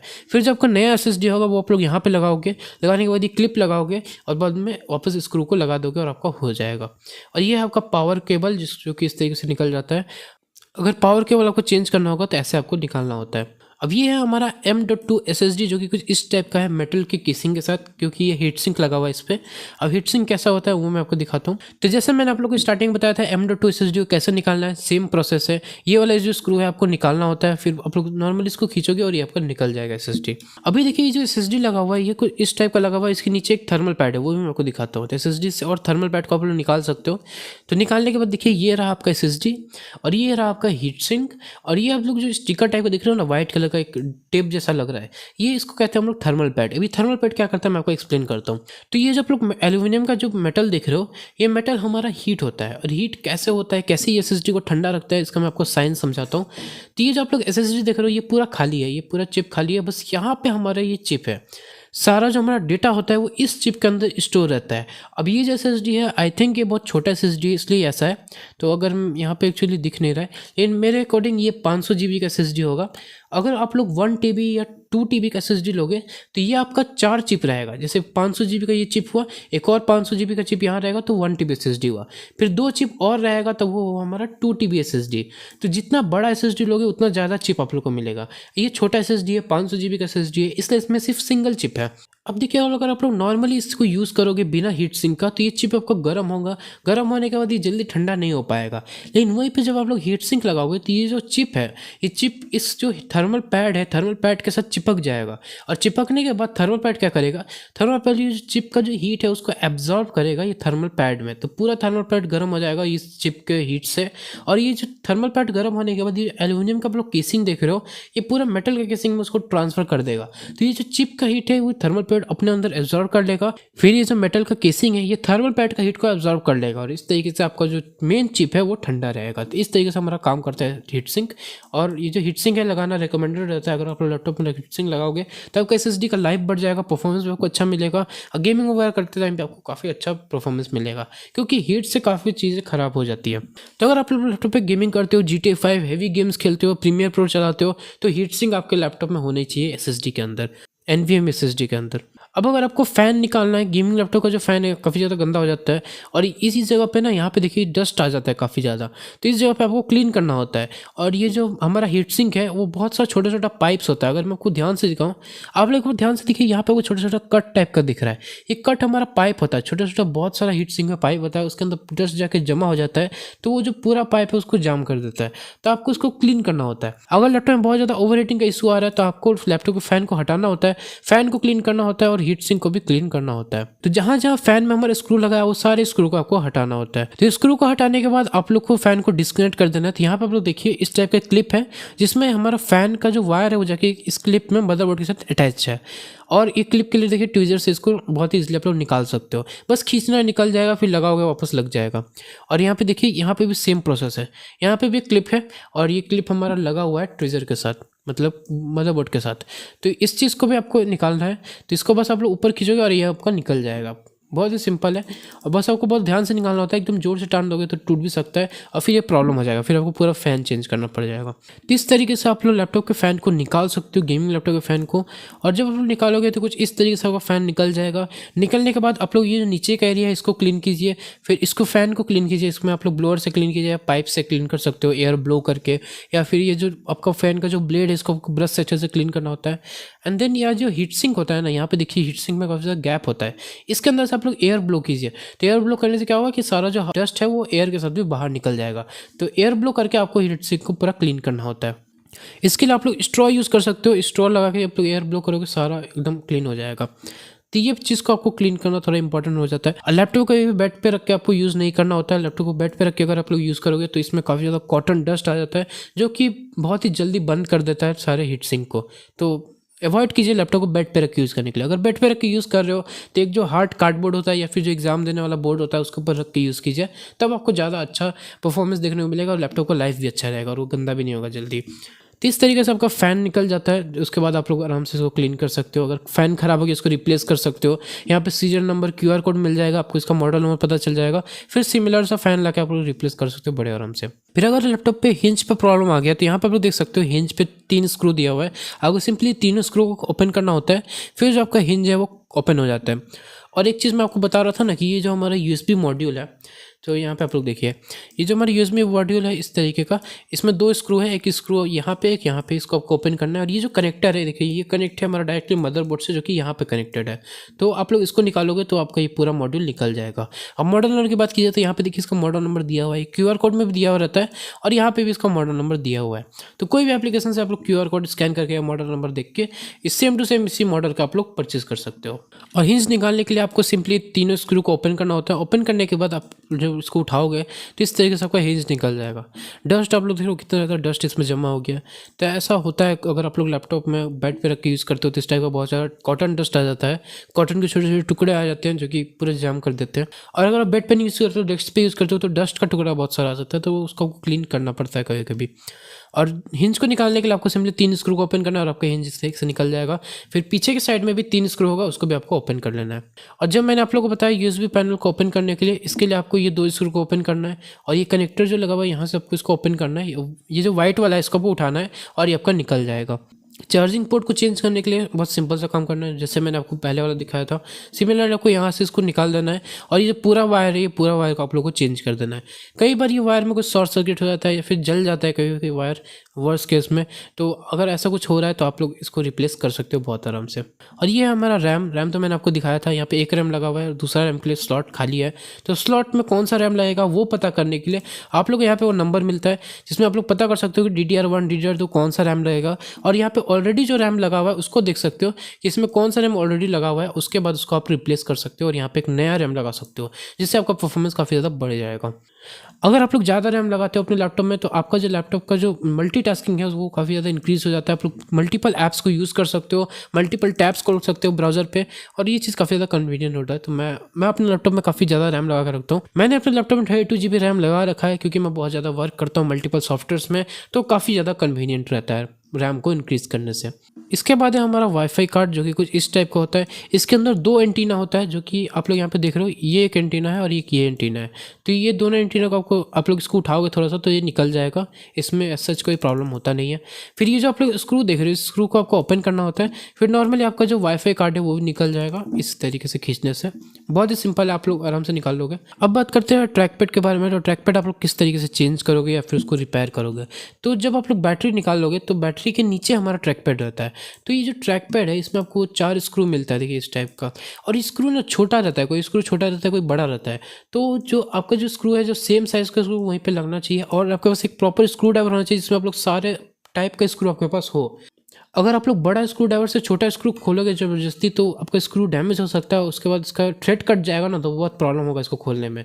तो जो स्क्रू है वैसा स्क्रू ड्राइवर आप लोग यूज़ कीजिए। मैंने जो स्क्रू ड्राइवर सेट आप लोग को स्टार्टिंग में दिखाया था वो सबसे बेस्ट है, उसमें सारे तरह की स्क्रू ड्राइवर किट दिया हुआ है। तो आप लोग डेफिनेटली उसको परचेज कर सकते हो, फिर आप लोग हर टाइप की स्क्रू को खोल पाओगे। फिर यहाँ पर देख सकते हो ये ट्रैक पैड का हमारा कनेक्टर है, इसको आपको उठाना है और ये वायर को निकाल देना है। एंड देन यहाँ पे आपको सीरियल नंबर मिल जाता है ट्रैक पैड के लिए। अगर ट्रैक पैड खराब हो गया तो आपको सिंपली सीरियल नंबर से नया ट्रैक पैड का ऑर्डर कर लेना है। और ये जो आपका ट्रैक पैड है, जब आप लोग ये स्क्रू को ओपन करोगे तो आपका पूरा ट्रैक पैड कार्ड की फॉर्म में, मतलब कार्ड की तरह होता है, वो निकल जाएगा। और ये वाले स्क्रू को ओपन करोगे तो आपका ट्रैक पैड का बटन और उसका सर्किट बोर्ड निकल जाएगा। और निकलने के बाद आप उसको रिप्लेस कर सकते हो। और अगर कोई छोटा मोटा प्रॉब्लम है, जैसे इसमें पानी गिर गया या कॉफ़ी गिर गया, तो जो केमिकल मैंने आपको बताया था उस केमिकल से आपको इसको क्लीन कर देना होता है और आपका ये ट्रैक पैड भी क्लीन हो जाएगा और काम करने लग जाएगा। तो एक गेमिंग लैपटॉप का सारा पार्ट्स खोलने के बाद हमारा लैपटॉप कुछ ऐसा दिखता है। तो यहाँ पर आप देख सकते हो ये हिंज है और इस तरीके का पार्ट है। अब मदरबोर्ड निकालने के लिए आप लोग को 4 स्क्रू और खोलना पड़ता है यहाँ से और आपको पूरा मदरबोर्ड बाहर आ जाएगा। अब बात करते हैं कीबोर्ड के बारे में। तो बहुत सारे लैपटॉप का कीबोर्ड जो होता है वो ऊपर से निकल जाता है, तो आपको सिंपली यहाँ से हल्का सा गैप देना है और वो आपका कीबोर्ड निकल जाएगा। एक केबल से हमारा कीबोर्ड कनेक्टेड रहता है मदरबोर्ड से, तो आपको सिंपली इसको उठाना है और आपका कीबोर्ड यहाँ से निकल जाएगा। फिर सिंपली इसके पीछे आप लोगों को सीरियल नंबर मिलता है, आपको सेम सीरियल नंबर का कीबोर्ड लेके आना है और इस पर लगा देना है और आपका कीबोर्ड रिप्लेस हो गया। कीबोर्ड वगैरह रिपेयर होता नहीं है वैसे लैपटॉप का, इसको आपको रिप्लेस ही करना पड़ता है। और बहुत सारे लैपटॉप में इनबिल्ट कीबोर्ड आता है। तो अगर इनबिल्ट कीबोर्ड है तो यहाँ पर आप लोग देख सकते हो ये जो लैपटॉप है इसमें जो मदरबोर्ड है, मदरबोर्ड निकालने के बाद कीबोर्ड के लिए आपको ये जो ब्लैक आप लोग को दिख रहा है इसको सोल्डरिंग करके आपको निकालना होता है और इसमें आपको प्लेट निकालना होता है, सब कुछ करना होता है। ये प्रोसेस मैंने आप लोगों को प्रैक्टिकल में दे रखा है। आप लोग जब प्रैक्टिकल असाइनमेंट करोगे तो आपको ये सब कुछ वहाँ पे देखने को मिलेगा कैसे करना होता है। तो ये था हमारा पूरा लैपटॉप जब आप लोग सारा पार्ट्स को निकाल देते हो। तो आई होप आप लोग को आप लैपटॉप के अंदर के कंपोनेंट्स के बारे में सब कुछ पता चल गया होगा। लैपटॉप काम किस तरीके से करता है, उसके अंदर क्या क्या रहता है, उसका फंक्शन क्या क्या होता है, वो सब कुछ मैंने आप लोग को बता दिया और आप लोग को पता चल गया होगा। अब एक सबसे इंपॉर्टेंट काम बाकी है जो आपको करना ही पड़ेगा, जिसको हम लोग बोलते हैं प्रैक्टिकल। अब मैंने प्रैक्टिकल बहुत ही अच्छे तरीके से अरेंज कर रखा है अपने वेबसाइट पे। तो मेरे वेबसाइट पे आप लोग को इसका पूरा प्रैक्टिकल मिल जाएगा। आप लोग सिंपली इस QR कोड को स्कैन कीजिए और मैंने अपने वेबसाइट का लिंक भी दे रखा है यहाँ पे।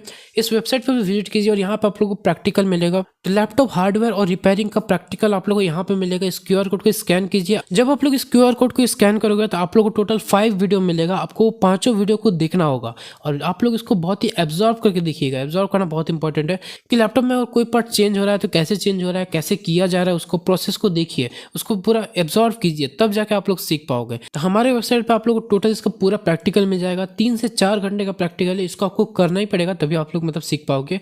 तो ये जो मैंने आप लोगों को सारा थ्योरी बता दिया, एक्सप्लेन कर दिया, प्रैक्टिकल देखने से आपको नॉलेज मिलेगा, आपको एक्सपीरियंस होगा, आप देख पाओगे कैसे चीज़ें किया जाता है।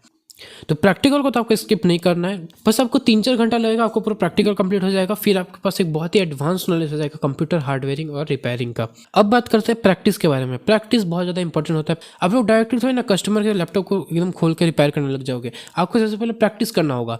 तो आप लोग 1 से 2 डेड लैपटॉप को परचेज कीजिए, जो कि आपको 450 से 800 रुपये का मिल जाएगा। मैं कोलकाता में रहता हूँ, तो कोलकाता में चांदनी मार्केट है, जहाँ पे बहुत सारे इलेक्ट्रॉनिक्स पार्ट्स वगैरह मिलते हैं। नए लैपटॉप, पुराने लैपटॉप, सबके टाइप के लैपटॉप वहाँ पे मिलते हैं। तो आप लोग को वहाँ पे डेड लैपटॉप खोजना है। किसी भी कस्टमर के लैपटॉप को रिपेयर करने से पहले आप लोग 1-2 डेड लैपटॉप पे प्रैक्टिस जरूर कीजिएगा। मार्केट में जाइए, वहाँ से कुछ लैपटॉप लेके आइए, आपको आराम से 450 से 800 रुपये में वो लैपटॉप मिल जाएगा। डेड लैपटॉप होता है जो बहुत ही पुराना लैपटॉप, जिसको कोई यूज़ नहीं कर रहा होता है, मतलब ऐसे स्क्रैप लैपटॉप जिसको बोलते हैं। आप लोग वैसा लैपटॉप लेके आइए, उसमें आप लोग एक्सपेरिमेंट कीजिए, देखिए कि उसको किस तरीके से हर चीज़ कनेक्टेड है, उसको खोलिए, लगाइए, उसको असेंबली और डिसम्बली कीजिए। तब आप लोग सीख पाओगे कि इस तरीके से सारा पार्ट्स कनेक्टेड है, एक दूसरे के साथ कनेक्ट कीजिए, उसको लगाइए, तब आपको एक प्रॉपर एक्सपीरियंस हो पाएगा। तो मैं जब सीख रहा था तो मैंने भी ये काम किया था कि एक डेड लैपटॉप परचेज कीजिए और उस पर प्रैक्टिस कीजिए। इस तरीके से आप लोग अलग अलग पार्ट्स को निकालिए, फैन निकालिए, उसका सीपीयू निकालिए, सीपीयू तो नहीं निकलता, उसका हीट सिंक निकालिए, फिर उसको लगाइए, फिर देखिए बैटरी वगैरह, देखिए किस तरीके से निकल रहा है, लग रहा है। तो जब आप लोग 1-2 बार प्रैक्टिस कर दोगे फिर आपके पास कॉन्फिडेंस आ जाएगा। अब पूरा नॉलेज तो मैंने आप लोगों को दे दिया, प्रैक्टिकल आप लोगों को करना पड़ेगा। जो मैंने आपको क्यूआर कोड दिया था वहाँ से आप लोग प्रैक्टिकल कीजिए, फिर आप लोग उसको एक डेड लैपटॉप के साथ प्रैक्टिस कीजिए। प्रैक्टिस करने के बाद आपको बस एक कॉन्फिडेंस आएगा, फिर आप लोग किसी भी लैपटॉप को बहुत आराम से फिक्स कर पाओगे। आई होप आप लोग को ये कोर्स अच्छा लगा होगा। इस कोर्स में मैंने आप लोगों को काफ़ी कुछ बताया। प्रैक्टिकल करना बहुत जरूरी है। इस क्यूआर कोड को स्कैन कीजिए, प्रैक्टिकल कीजिए। प्रैक्टिकल करने के बाद आपके अंदर एक कॉन्फिडेंस आएगा, जिससे आप लोग किसी भी लैपटॉप को फिक्स कर पाओगे और आपको एक काफ़ी अच्छा नॉलेज भी मिलेगा इस प्रैक्टिकल से। आई होप आप लोग को आज का कोर्स अच्छा लगा होगा। अभी कोर्स तो कंप्लीट हो गया, लेकिन प्रैक्टिकल करना बहुत ज़्यादा इंपॉर्टेंट है। आप लोग हमारे वेबसाइट पर फ्री में प्रैक्टिकल कर सकते हो। डेफिनेटली विजिट कीजिएगा हमारे वेबसाइट को और वहाँ से अपना प्रैक्टिकल भी कंप्लीट कीजिएगा, तब आपका जाके कोर्स कंप्लीट होगा। अपना फीडबैक जरूर दीजिएगा कमेंट सेक्शन पे और मैं मिलता हूँ आपको किसी अगले कोर्स में।